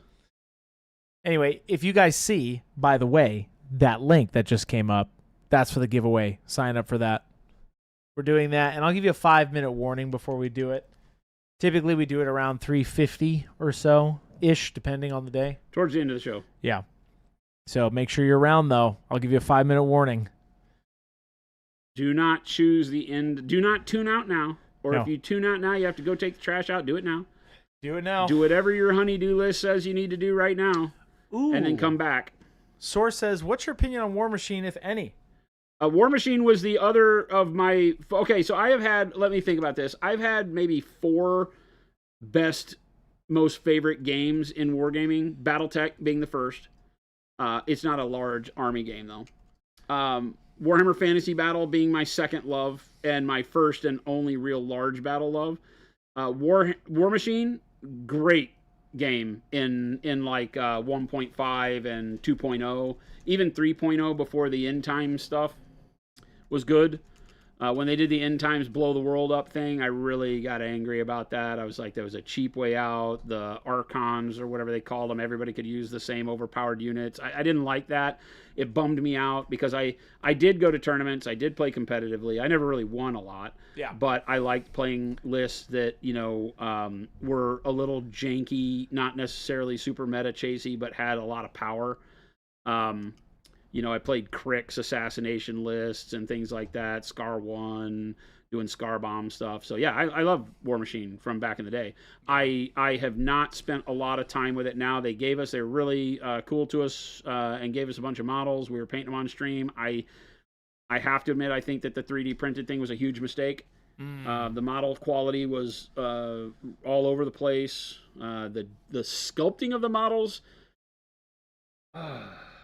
I know some of the people that sculpt it, so I definitely don't want to offend them because they're good people and they do really good work. So I don't know if it's an art direction thing or what, but I'm a big fan of models that have a silhouette. This guy, if you take this and you were to make a silhouette of it, meaning just a flat black and white image of it, you'd be able to tell it was a human kneeling. Yeah. And if you rotated the silhouette, you'd be able to see he has a gun and a backpack and kind of make some assumptions on what's going on. The War Machine models, by and large, especially the monsters, have no silhouette. there's so much going on with them, and I got lost in it. We painted a couple here, and I was like, the jacks were okay, but they had a ton of details. I feel like War Machine really fell into the pit of too many details on the model because digital sculpting makes that easy. I see. And instead of really sculpting a cool model, they threw more stuff at it to make it cool. Yeah. If that makes sense. Yeah. So a lot of it just got lost in too many things. And it's like, it's not very painterly. It takes washes and stuff very good, so you can make them look really cool very quick. So that's cool. But they outdid GW on the amount of nonsense on the models. The last one that I painted that I had a really good time with was this guy. He's one of the resin jacks from whatever the new Signar is. And I had a lot of fun with that. It was fun. Neat model. But again, it's just too many doohickeys. It's like too many vent holes and it's too much visual disruption to the form that makes it not pleasing. Yeah. When you have that many holes on a thing, the contrast that the hole creates takes your eye around all these different places on the model, and none of them have enough form really. So I don't. It's a thing that's hard to impress. But I love War Machine. I do. The Iron Kingdoms. You used to play it a lot, right? One of the absolute best IPs out there. Yeah. I the day that I heard they weren't supporting and selling it off, I just cried. There was a part of me that wishes that Monument had enough money to have bought the rights, because I would have. I would have done that, because it was like literally probably my most emotional attachment to a game ever, because I would read the books. They stopped doing the fiction. Larry Correia did some of the books. Yeah. Great fiction, especially in like the Cricks and the Gunslinger series. Tons and tons of really cool IP. Neat world that they had built. Yeah. Great characters. They weren't afraid to kill people off. They weren't afraid to be very adult in their storytelling. Yeah. But they had a lot of named characters that you got behind. It was kind of like reading like the Gaunt's Ghost series for 40K. You really started to love the characters, and then kill your favorite character off. Had that Game of Thrones-y feel to it. Yeah. Did a great job with it. And I was very sad to see that all that changed so dramatically. And I don't think I'll ever come back to that level. That being said, the people that bought the IP love the IP. Right. So it's never out of sorts. It's like they could do the right thing and make it big again. I just have kind of stopped paying attention. Once bitten, twice shy kind of mentality for me. I'm like, meh. Right. They made it to where all the models I have are only playable in, it's like legacies kind of a thing. And they're moving on with their new stuff. And I'm like, I'm not going to repurchase all this crap.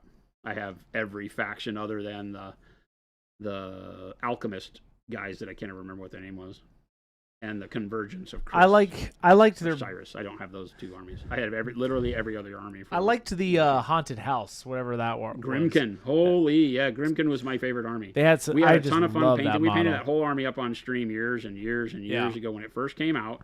And I said it first when it first came out. I said Grimkin is not War Machine. It doesn't feel right. It doesn't have jacks. It doesn't make any sense. Yeah. And then I got some and painted. I don't know if somebody sent me models or what it was out of the community. I got some and painted them, and I got it. Instantaneously read the lore, and I got it. I was like, okay, these models are rad. And it became my most played army. Yeah. I loved it. I played the Dreamer. A lot of their casters were hard for me to play. They didn't play to my style. They were a little bit less... They were a lot more setup, less utter aggression. But I played the Child and the Dreamer as my two lists and had a blast with them. They were great. Their monsters were great. Their abilities The house were is great. cool. I liked that model. Yeah. I never finished that. It's still in a box around here someplace. Jason, at Adepticon, if I go to the booth, would I be able to ask you a question there as well? Sure. Of course. Baldman, that's what... The whole thing I'm there for at shows is Feedback, literally talking. to interact with people. Yep. That's what I love shows for, is that I get to interact with the community. People get to come and just find out we're real people.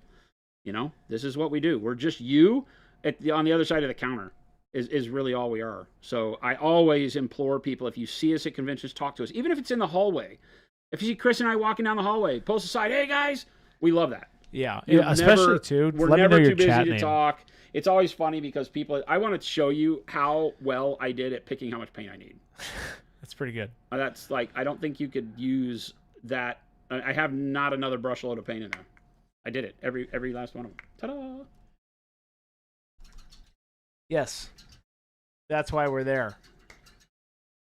It'll be a ton of fun. Yeah. And the booth this year is really built around that because the booth is 80 to 90% interactive area, and then only about 10 to 20% the booth, the sales part with the checkout counter and the product. Most of it's going to be way more. It's like if you guys go look on our socials, I posted that this last week.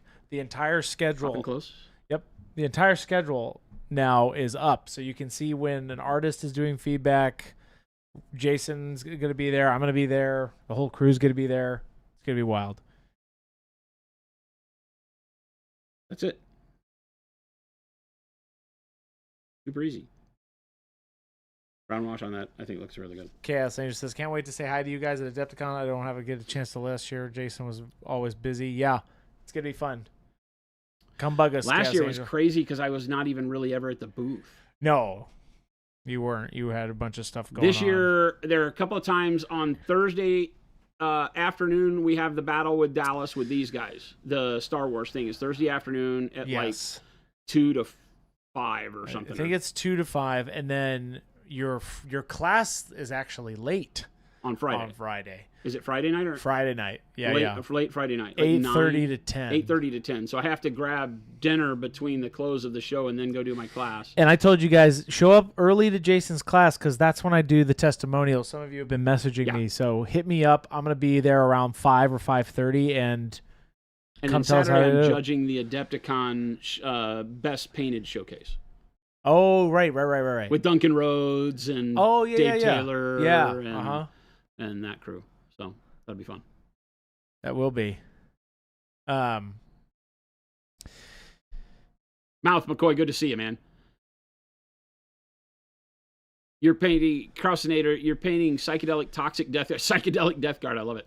Those are dark purple, bright yellow, green, dark turquoise, and dark hot pink. Oh wow, yeah, I love it. What? Any suggestions for metal accents and trim? Okay, so you got dark purple, bright yellow, green, dark turquoise, dark hot pink. I'm gonna say that obviously bronze is the answer, and Chris is gonna be very happy. Why not? Because I don't think silver metal makes sense, and I don't think gold makes sense. Gold and the bright yellow green, depending on how much of the bright yellow green exists on the model, might be a little too clashy. Bronze is going to give you the ability to do something that is both contrast and dark, because the bronze can go to that brownish gold, and then you can highlight it with even rich gold or bright gold or something like that to give it actual contrast on the metal. So I think I'd go with bronze. Right? You'll be... And like my Death Guard uses bronze too, like this, right? So I do the really dirty white armor, but again, because I have some green trim and stuff, the bronze just always gives me the ability to stand out without being too close to like the green goop and the I use the bright yellow green for the toxin stuff. So I feel like bronze is the right choice always for Death Guard, probably.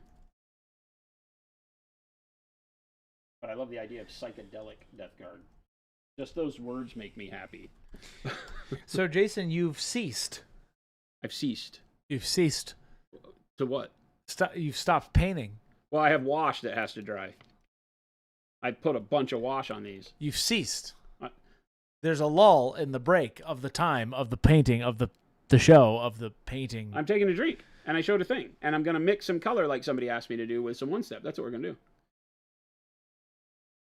You're going to mix some colors. See, I remember what people asked me to do. You're going to mix... Unlike my director here, who has already forgotten. That's a test, and you passed. That was a test, and you did pass. Good. Good. So, he's going to show us a one-step demo while I hit record. Yeah, so we got asked a question about how, and I have an Atom model. Ta-da! So we got asked a question earlier about mixing the one-step medium with regular Prochrome paints. Mm-hmm. So I will show you that. As a matter of fact... You also, Jason, you also have texture trainers that are zenithal right next to you. And? You could use anything you want. Just saying. And? That's What's true. your point? You can use whatever you want. I just was giving you options. What's your point, Chris? What's your point, Chris? Yeah, let's do, as a matter of fact, let's take the crone and let's do some dark flesh.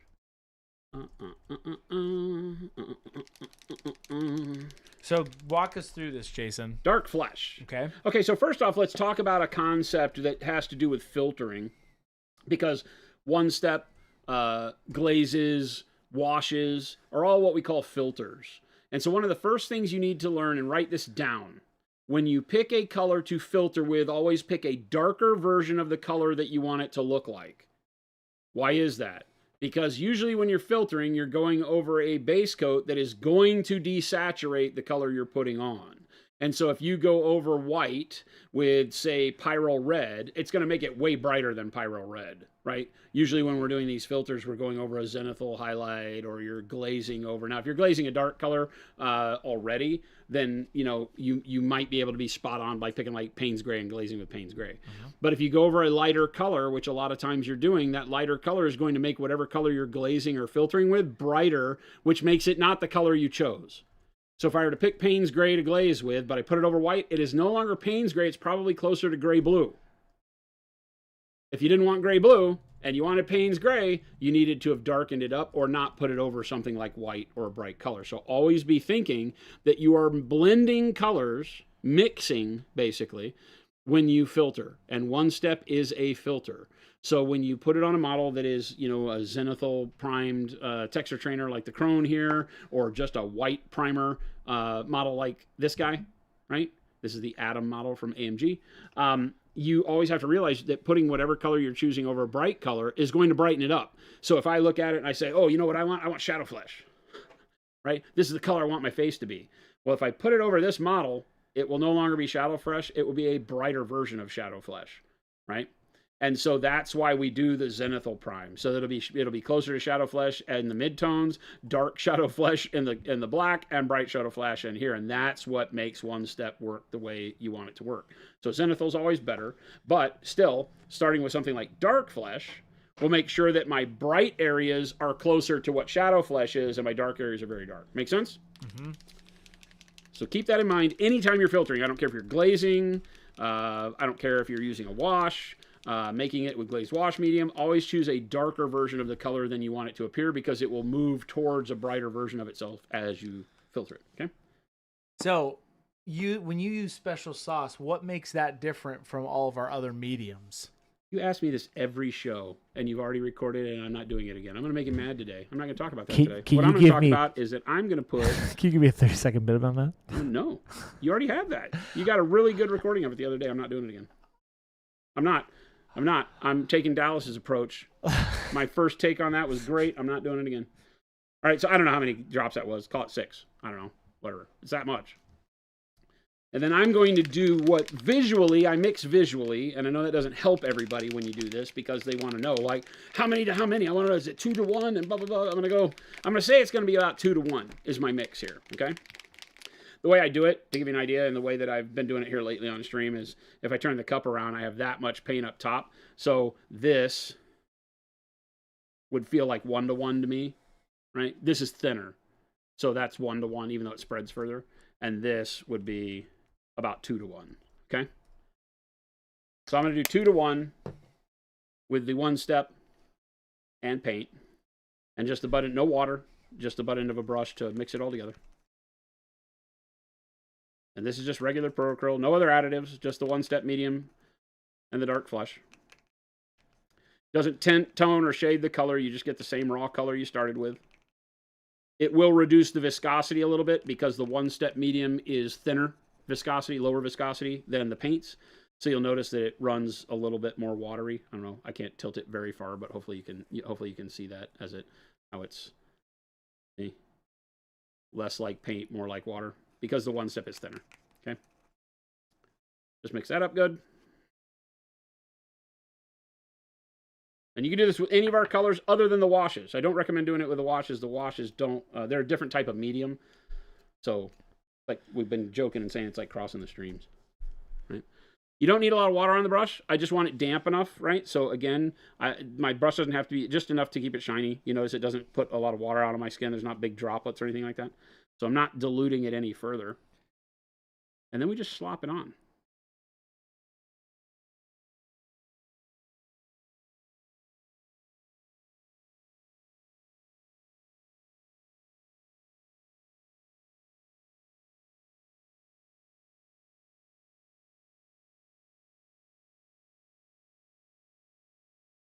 You have to, be thinking in terms of, continual motion, keep moving the paint around, but you don't have to be ultra quick.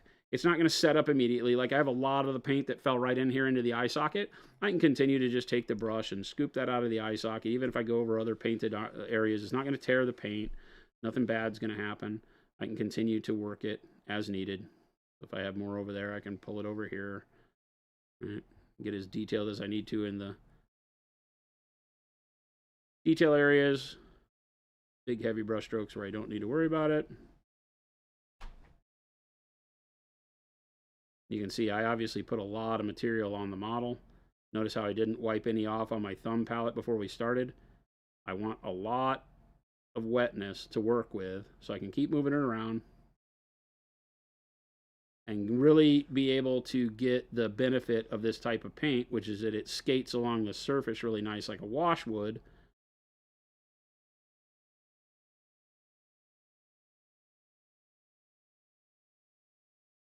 And of course, with a lot of material, I get a lot of coverage. You can see I'm not having to go back and put any more on my brush, and I could probably do this whole area. I probably don't have enough for that neck. I got a little bubble there because there's too much material in the eye socket, so I want to make sure I clear that up. There might be a little too much in the pinch of the eye here, so I can dip the brush in there and kind of pull it out. But it doesn't tear. Maybe that gave me enough to do the neck. It did. Look at me. Today, I am the master of choosing just the right amount of paint.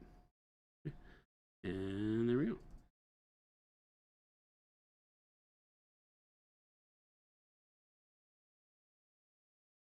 And then as that dries, it will start to adopt a lot of what we saw in the pre-highlight with the white. We can obviously thin it out. Let me go on one of the hands, I'll thin it out. So if I take some of this out of the cup, put it over here on the palette, and then grab some water and treat it just like normal paint, just water on my brush and thin it out on the palette here. So now just like I would for a glaze or whatever I'm doing. Right? And then I bring it over here on the hand. You'll notice that it will be immediately lighter, but it still maintains its flow and still has the same tint strength, still has the same coverage that it would have before. It's just going to be a lighter color or a darker color because it's going to allow more of the base tone, whether it was white or black or gray, caused by the zenithal, to occur. So this is a great way to be able to use the same color, just thin it out and get various vibrancies out of it with very little effort. Just thin it like a normal paint. Again, work it all around. I've mentioned a couple of times on stream that my only personal issue so far has been getting used to painting with this much material and making sure that you're careful not to let it, flow onto other surfaces. So this is where starting from the inside of the model and working out is very important, I think, because it will allow you to avoid, getting paint where you don't want it. Or like if I paint the wings first and then try to come back in and do these hands, I might be really unhappy with what happens there. I think I just put my finger on her nose. I did, right on her face. But I'll show you how easy we can repair that.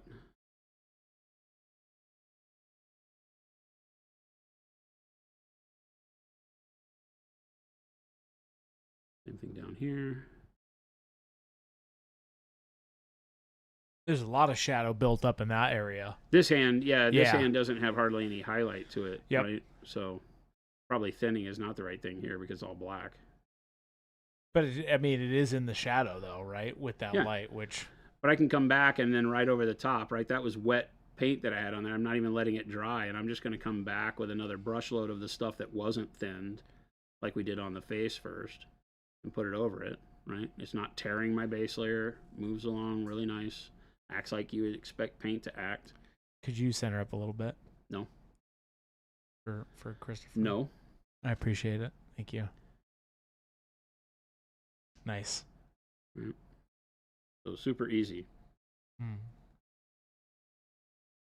So remind us of the ratio again. You 2 to 1. It was 2 to 1? Yep, 2 to 1 is what I've been doing. You can find that maybe you want it to be less opaque and not have to thin it out with water, so you can add more of the medium. Up to you.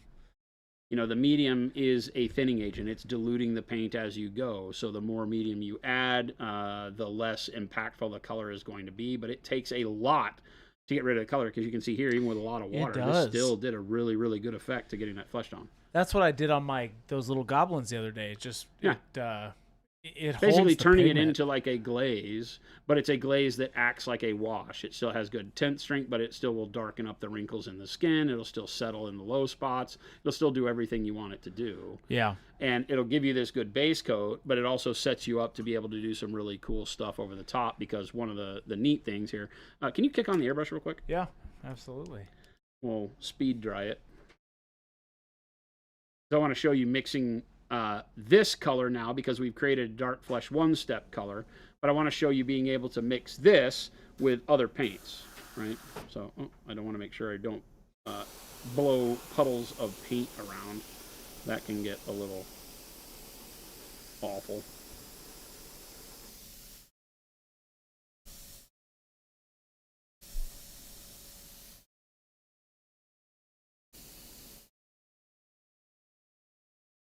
You can see along the facial structure around the nose, the wrinkles are starting to pop out. The brow is lightening up as it dries. Looking good. Even that area where I stuck my finger on it, you can't tell. Honestly, I didn't even register that you even did that. Just acts like a regular paint from that regard. It doesn't act like a regular paint with how it applies, but it acts like a regular paint with how you can treat it. Like if you need to blend it, mix it, do whatever you want. You got a lot of space to play around. I'm really only worried about the face here. Right. Make sure the face gets sort of dry. Its dry time is pretty good. It's a little bit longer than the normal paint, but not so long that it feels like you're dealing with noosh or some sort of extended retarder or anything like that. All right, so now let's take another color. What would I highlight that with? Maybe I would highlight my my dark flesh with something like beige red, right? Right. So if I take beige red, boom, and I put a little bit of this on my palette. Switch to the palette, right, so that you guys can see it. I'll put a little bit of beige red out, and then I'll grab my number 4 sable.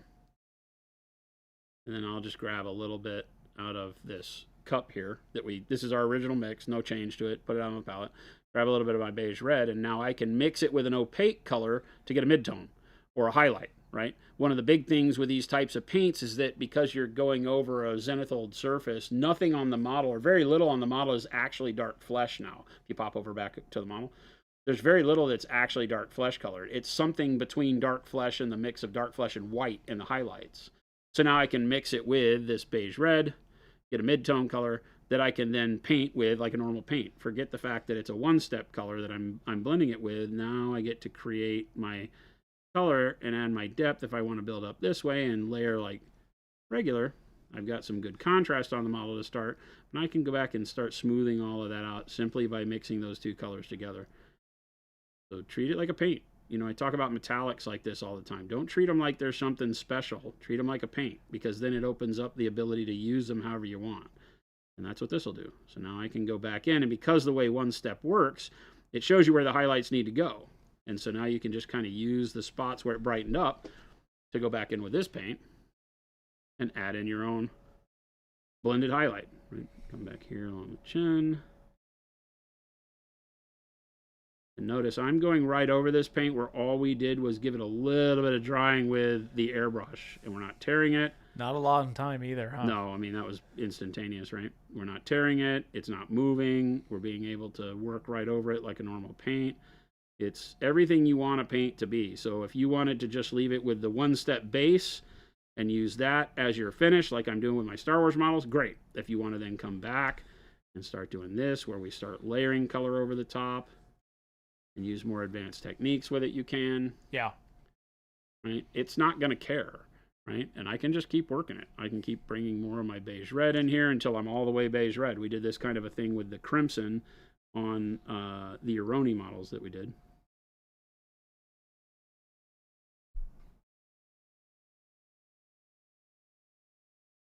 I don't have to give it any special attention. It just acts like a paint. And that was the thing that really, when we got to this point, I was like, yep, now I'm willing to do it. Because now I can use it the way I paint. Yeah. And everybody can find their own speed with it. So that if you do want to use it just for base coats, great. You want to start it as a really good kind of paint by numbers that shows you your highlights over a zenithal, that allows you to then work your highlights back into the spots where it shows you it's supposed to be bright, like we're doing here. Great. And it makes you, it gives you a lot more guidance, makes you a better painter instantaneously.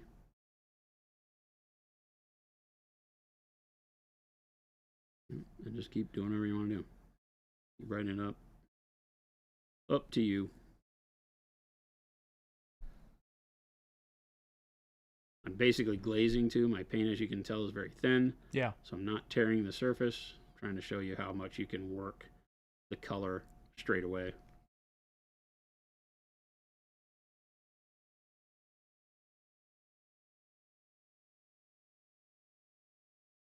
And if you want to get into the end of it, again, pretty thin. And then we can start.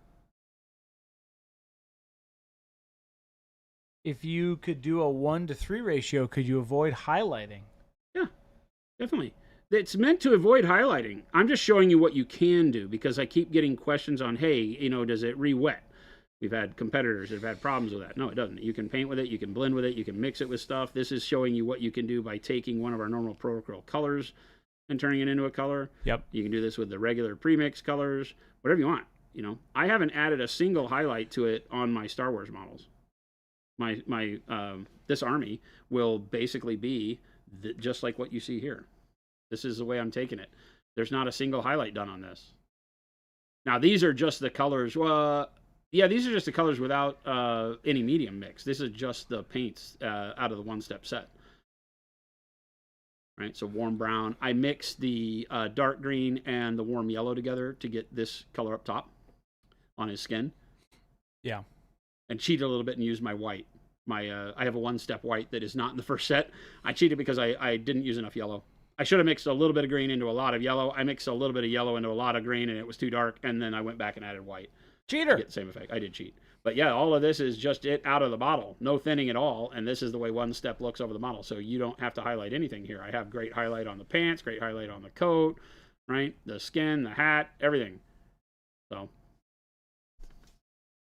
yeah, here I'm just showing what you can do by mixing it with another color, right? Because these colors don't really mix well with other paints. They're not built for that. And so what do when you use a contrast yellow on a model and it gives you that mid-tone? What do you highlight it with? If you need to highlight it, what do you highlight it with?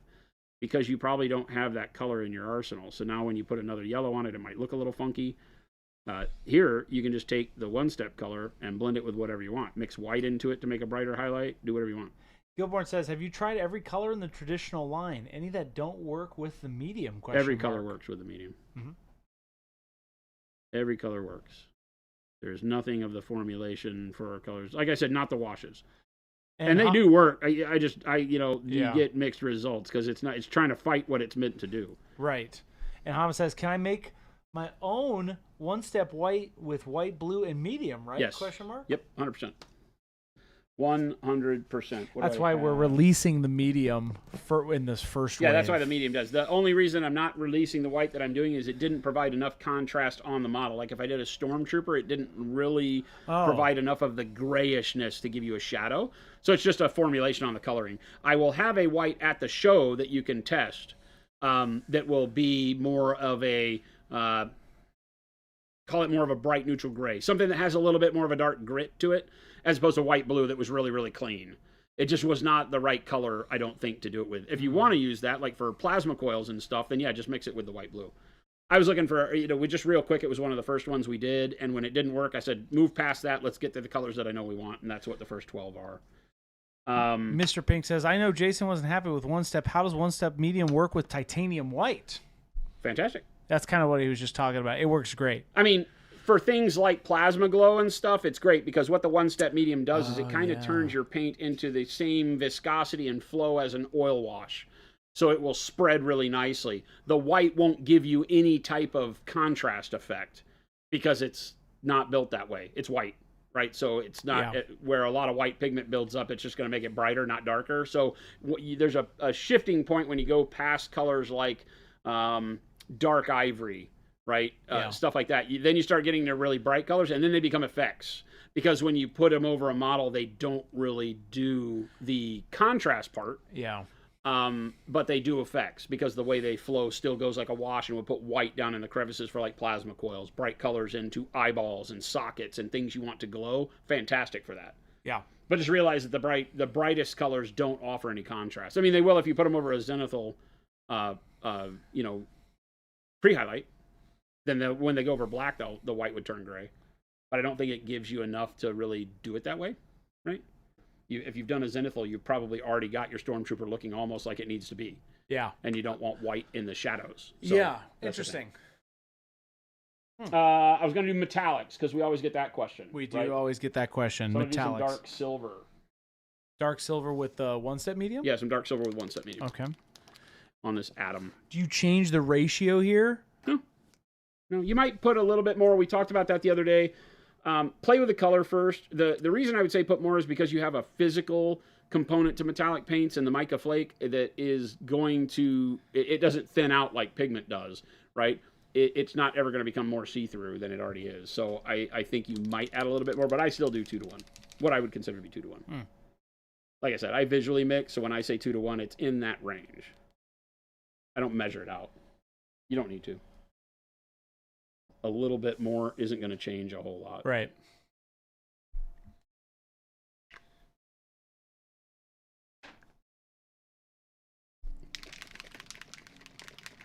So again, game delay, he's testing that right now. How much that is, and then about double that much down here.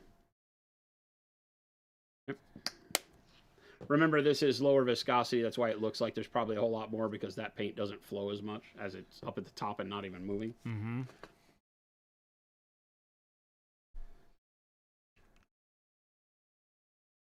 Yeah, because we've done this with metallics with magnesium. Right. I think the other day we used bronze. Obviously, with the darker metallics, it's going to give you more of the shading and contrast that you're looking for. Again, that's kind of how these paints like to work, is going through the mid-tone and dark colors. So it makes a whole big portion of your paint collection have a lot of power. It's just the brighter colors become more effect paints. Yeah. Again, I just need to make sure my brush is damp enough to not have dark flesh on it anymore. Right. But I don't need a lot of wetness, right? So it's not leaving a lot of moisture on my skin. I can take most of that off. I don't need to thin it anymore. And then when we go onto the model,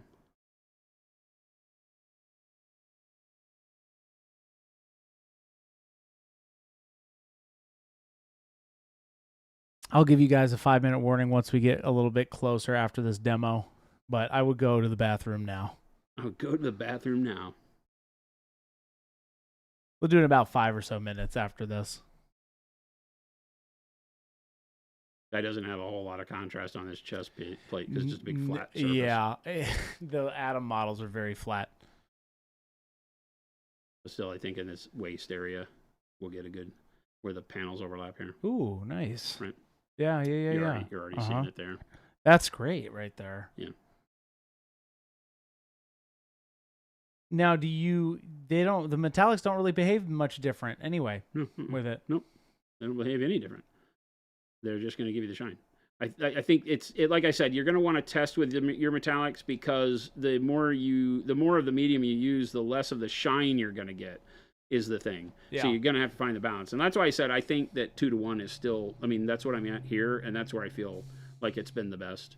I still get the function of the paint. It still feels like the one step's having an effect. I still get good shine out of the paint without diluting it too much. Yeah. It still flows really nice. If all your metallics painted like this is painting right now, oh my God, that would be so good. Yeah. Mm-hmm. Right? Because it just is so easy to put on. It doesn't cause any texture at all. And I'm just slopping it. You're seeing I'm not using any grace without applying this paint. I'm just slopping it on here. Yeah. So you'll get an understanding of what it does on big flat surfaces and how it looks and all that.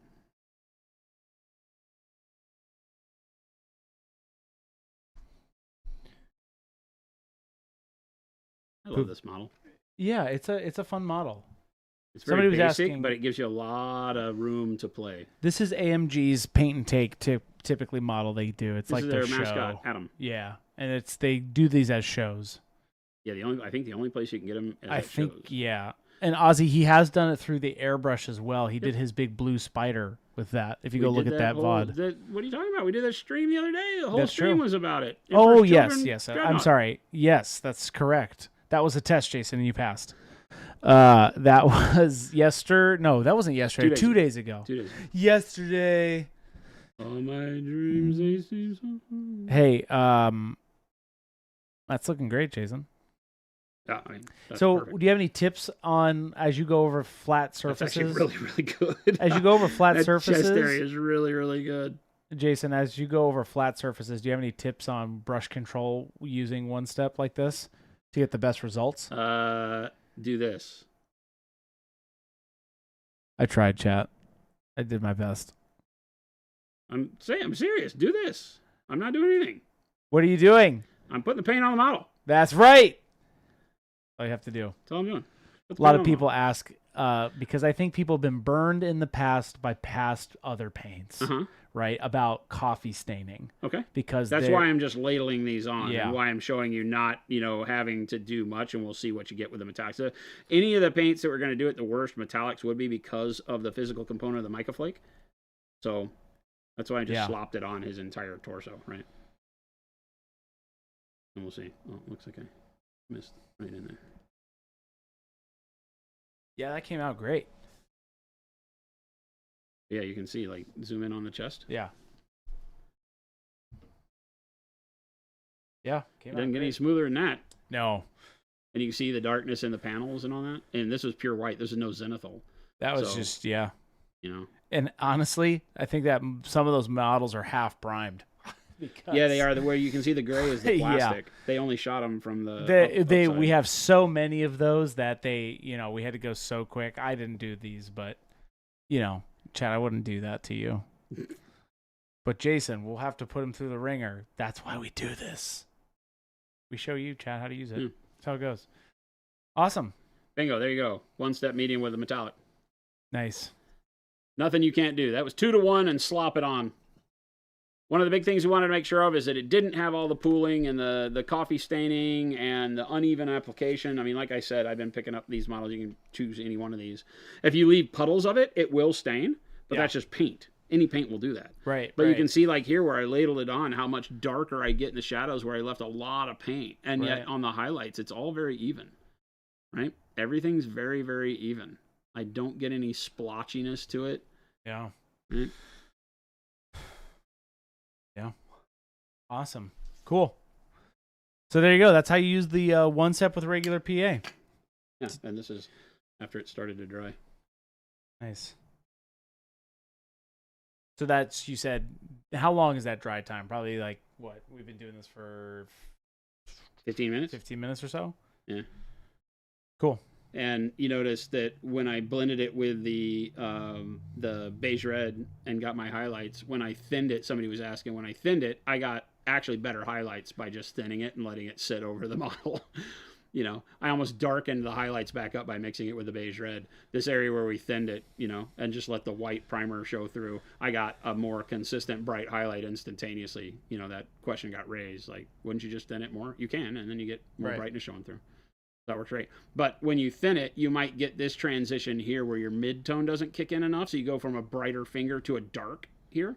And that's where you might want to mix and blend and create your mid-tone. Bring your mid-tone back in. Because that's one of the things that these paints require is you have to be very, very good with your pre-highlight to make sure there's a mid-tone there. Or these paints might create a very narrow band of mid-tone. You get a highlight, you get a shadow, and you get a little bit of mid-tone, which looks really good, but if you want to take it to an advanced stage with them, you'll probably want to mix and blend with them so you can get your mid-tone back a little bit. But again, that's when you're going more advanced. When you're doing this, I'm not going to do anything. Yeah. They're just perfect the way they are. right? And again, we're working at a much larger scale here too. You know, her face is about the size of a Star Wars model. So, all right. And then the metallic's looking really good. Right?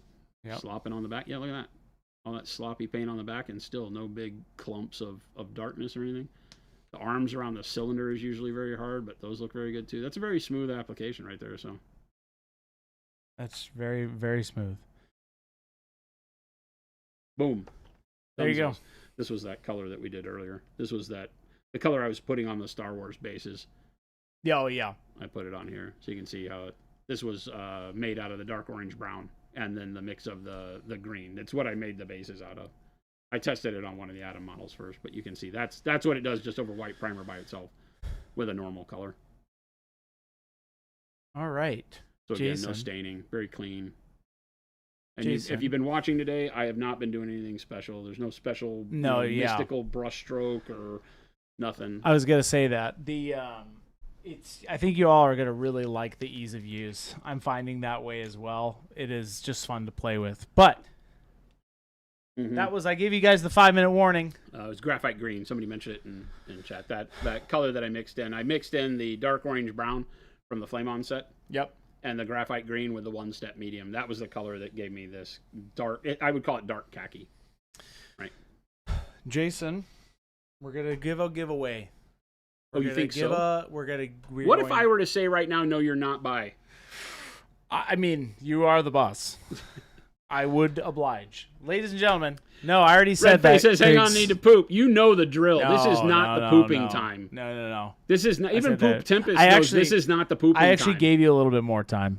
We're picking a name. Are you ready, Jason and chat, for the winner of a one-step set? You win all of my Star Wars miniatures. Sev7. Sev7, are you there? What? Seb or Sev? Sev. S-E-V-7. Sev7. Sev7, are you there? Sev7. Keep our streak rolling. Let's have Sev7 just be here. Come on, Sev7. We're watching. Sev7. Speak up in chat. Sev7. You better get quick. You better go quick. Don't anybody leave, because if they're not here, we draw another name. We're going to go super quick. And we go quick. So if Sev7's not here, we draw again. We don't give him a lot of time. Get on it, Sev7. Sev7, are you there? Pooping. Sev7. Going once. Going once. Going twice. That's it. I'm picking another winner. All right, here we go. Next. 1 second. Don't leave. I got to redo my... Jason is watching. Don't leave. All right. The winner of a one-step set is Meg Lambert Mellons. Meg, actually, you're on YouTube, I believe. Meg Lambert. Meg, are you there? Meg Lambert. Meg, Is this the same Meg that was asking questions earlier? I think so. If I had to guess. Meg, speak up. Meg. We got a message on Twitch. Meg Lambert Mellons. One of the past ones, where the person came back and watched the VOD. That's okay. And they had left after the first name got called. Thinking, there it is. Sorry to interrupt. Meg, awesome. Yes. Meg M. Twilight. Yes, Meg. Nice, congratulations. Meg. Hit me up on Discord. Hit me up on Discord. Private message me, and I will get you your one-step. A full set of one-step paints, Meg. Wasn't Meg the one that was asking whether or not... Meg, you were. That they wanted to buy the for expert Mother's acrylics Day. or the one-step Yes. for Mother's Day? Meg, was that you? That was Meg. Meg, was that you? Yes, it was. Wait. I need to know if this is the great story of the day. Was. Meg, confirm or deny? It was 100%. Was this going to be your Mother's Day choice? This is 100%. Because I do vividly remember her saying that. Meg. I feel like it was Meg. It was. There it is. Holy cow! That's awesome. What a great story that is. These can't write. These awesome. These like it just writes itself. I was. Truth is stranger than fiction on these. That's awesome. I was shaken when Frigid got it. When it. Because Frigid's local. I'm like, what? Yeah, Frigid is local. I know. congratulations, Meg. Hit me up on Discord. Private message me, and I will make sure you get that. Talk about making that decision easy. Now you have to buy the expert acrylics. And happy Mother's Day to you. Now you have to buy the expert acrylics. That's awesome. I'm so happy. Congrats, Meg. That's awesome. We're also going to be giving away stuff next week. Guess what? Because we do this every week, even the week of con, right, Jason? Even the week of con. Yeah, on Monday we're going to do a giveaway, or maybe Tuesday when I'm here by myself. Maybe. There's only 2 days, so it's a 50-50. Maybe we'll do it Monday, because guess what? We're bringing Mondays back. Oh, so we just told you that the next giveaway will be Monday. We don't typically do that. We don't do that. We don't do that. We've done it once, and because I did it on a Friday, they're and not then show up tomorrow or Tuesday because they just already know. Or will they? Or will they? Maybe they we'll will give away because more they stuff. love me, Chris. Is Jen gonna produce on Tuesday? Oh, I hadn't thought about that. Maybe. Jen. Oh, we should have Jen. Jen, if you're out there, I've got this set up so that you can adjust this too. We hadn't even thought about it. I haven't gotten that far. I'm only thinking about today, chat. Yeah. I'm not even thinking about tomorrow. Actually, Jen, I also have a chair here but you have to adjust it, but Jason's monitor can go up. Look at that. Pre-thinking ahead. Congratulations, Meg. Oh, I didn't realize the fact that my monitor is on your desk. You want to see this? No. Watch this. I'm very scared of this. So my monitor is moving way down. I know. But that monitor arm comes up. Oh. Jason, I'm here for you. Don't you? Jason, don't you think Chris thought about that? Don't you literally think I thought about that? I'm offended. What do you think, Chet? No, actually, it does go up. What do you think, Chet? It goes up to here. What do you think, hey, Chet? Jen, I have it all covered, Jason. Man. Tim, what was the story I was telling? What was I telling? What was the story you were telling? Was I telling a story? Oh, yes, somebody was watching YouTube. Oh, they messaged us saying that they had been watching. It was just because they thought it was funny that they had heard the first name, and when they didn't win, they stopped watching because they had to leave the house. I forget what the excuse was. Yeah. And then they came back and watched the VOD, and then stuck around for the end, and we called their name second. I felt really bad. I was like, oh. Hey, Zaba Art. That'll teach him. Zaba's going to be at the booth. Oh, we have to hang out with Lucas? Lucas Zaba. Lucas, it's going to be great to see you, my man. It's going to be such a fun time. One of our judges, and he'll also be doing some demos and feedback. So Lucas says he's threatened that he is sculpting a texture trainer for us. Hand sculpting a texture trainer for us. I haven't seen it. What? So he could be lying. No way. But Lucas says he's going to sculpt a texture trainer for us, and I am here for it. That would be dope. Don't you tempt us, Lucas. Let me tell you. Don't you tempt us. I'm here for it. Not to apply any pressure, Lucas. Just saying, wink, wink, nudge, Not nudge. to apply any pressure. He's regretting it right now. He's like, why did I ever tell him that? More texture trainers. Well, Lil Billy, we showed off the 2 of the next 3 we showed off early this week, right? Or no, Friday. Did we? Last Friday we did. Yep. Oh, yes. Yeah, we showed off the two of the first Adrian Smith texture trainers. Yep. Right? We showed off the Wild West villain goblin and the kind of orc ogre contraption. Yeah. Lucas is the man. Lucas. Literally super excited. I feel like I'm brown nosing him all the time. He is such an amazing individual, such a great sculptor and an amazing painter. Like, I feel like we all got cheated because none of us got that many great talents. It's amazing. If you haven't checked out, go check out Zaba Art. He's an amazing sculptor and painter. Coyote Coles says Adrian Smith, like from Iron Maiden. Adrian Smith, who was one of the original Warhammer artists. He's the guy that was behind like the original Orc and Goblin, I believe. The original Chaos Warrior, like 3rd edition Warhammer Fantasy stuff. You'd recognize his stuff. He did Hate, the board game Hate. It was all based on Adrian Smith's story and art for Hate. Fantastic artist. All around great human being. He did a series of 3 texture trainers for us that will be coming out in April. Yeah. So this next month. We will not have those at Adepticon unless a miracle happens. They're trying to get me 2 of each for the show that I can show off. I think potentially. Okay, good. Potentially. Good. Good. But we'll see. Yeah, he made it on Gore cover. Yeah, he's great. He did make Chaos cool. His Chaos stuff is by far some of the most amazing stuff. Yeah. Right? Yep. And Pickman, yep, and a great dude. Both Adrian Smiths are fantastic at what they do. I did not know that one of the guys in Iron Maiden was named Adrian Smith. You can't sculpt, paint, or draw. You can barely glue a model together without gluing your fingers together. Well, Mr. Pink, you know who got all the talent. It's Lucas. So hunt him down and steal some of your talent back. Right? Everybody, thank you so much for hanging out with us and watching some paint dry. Holy hell, are we getting close? All I have to do is paint black rims on these guys and they're done. Yeah. Because the whole goal on these is to show off what an army can look like with just one step. Now, I cheated. I had to put some wash on the base to get it to where it had a little bit more contrast than the color I did, because the color that I did was this kind of dark khaki-ish color that I made. And on the base, it was just a little too bright. So I put brown wash on it, and that's the only thing I've done that is not one step on these. And that's the way they're going to the show, is just all one step all the time, so that I can pick up models and show people this is what you get, and you build from here. If this is enough for you because you're just doing a quick...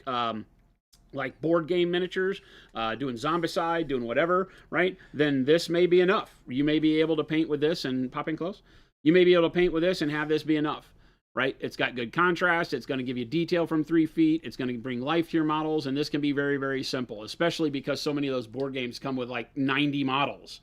Right? Ain't nobody got time to paint 90 models for a board game. But with this, now you do. Yeah. Right? And now you can get them done to a good level. But this is really just a really nice, firm foundation to build up on, too. You can highlight from here. I can turn these guns into non-metallic metal. Yeah. I can dry brush real quick. I can paint eyes on them, do glow and OSL. Turn them into whatever you want, because what we're really doing is speeding up the base coat to take over the first like 2 or 3 steps all in one that you would do to get a model looking good. So we get you to kind of the 50 mark, the 50% done mark, with just one application of paint, because that's all these are. This is all just one coat of paint on each of these colors. I basically, assembly lined these. We went through with the green. We went through with the dark green brown, the warm brown, the color. This guy has 2 colors on his head because we put yellow and then crimson to get an orangey lobster skin color for the calamari. But all the rest of it is literally just one coat of one step. Hey, heck, I might do my Hero Quest models finally. Super easy. Now that I think about it, I haven't even thought about And if you ever that. find yourself with the time to want to make some of those character models be super cool, this paint doesn't preclude you from doing that. It doesn't stop you by using it. Right? Whereas a lot of those, you could use them as base coats, but I never understood why, because the splotchiness and the irregularity of the paint application, I was like, you just use a regular paint in most cases. These now, I believe, work so good that it just, I'm having a blast using them. So, wow. Well, cool. Thank you, everybody, for sticking around. Make sure to check out monumenthobbies.com, monumenthobbies.eu. Buy some stuff, buy some paint, buy some brushes. We have a brush restock in the U.S. If you didn't get that email, all the sables, synthetics, and everything are in stock early. We didn't think we'd have them until after Adepticon, but they're all back in the store. So if you've been waiting on brushes, now's the time to go grab them. They will go quick. That's just the way Monument brushes work. So you can get sable, synthetics, everything you need in stock on Monument Hobbies, and also in the EU. All of our brushes are in stock over there. So go pick up some paint, pick up some brushes. Hopefully we're going to see a bunch of you at Adepticon. Remember, we do this Monday through Friday, 2 p.m. to 4 p.m. Monument Standard Time here in Phoenix, Arizona. Got one more show this week, and then 2 shows next week, one with Chris, one without Chris, and then we're at Adepticon. So next week is a huge week. I am so anxious. Are people going to think my baby is cute with one step? I think so. Yeah.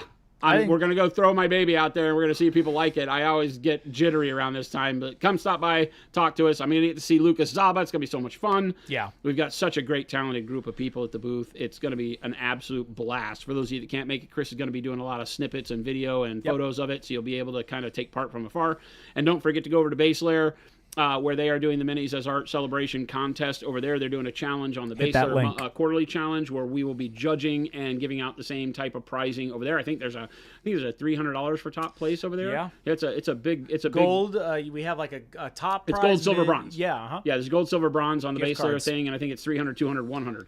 I think it's a great pricing out for gift certificates to Monument Hobbies. So a lot of fun happening over there too. So if you can't make it, don't feel like you're out. Still have a chance to go show off your model and have a bunch of fun. So thanks so much for hanging out with us. Stick around. Chris is going to find us somebody to raid, so show some love in the channel we wind up in, and we will catch you back here tomorrow. Have a great evening, gang.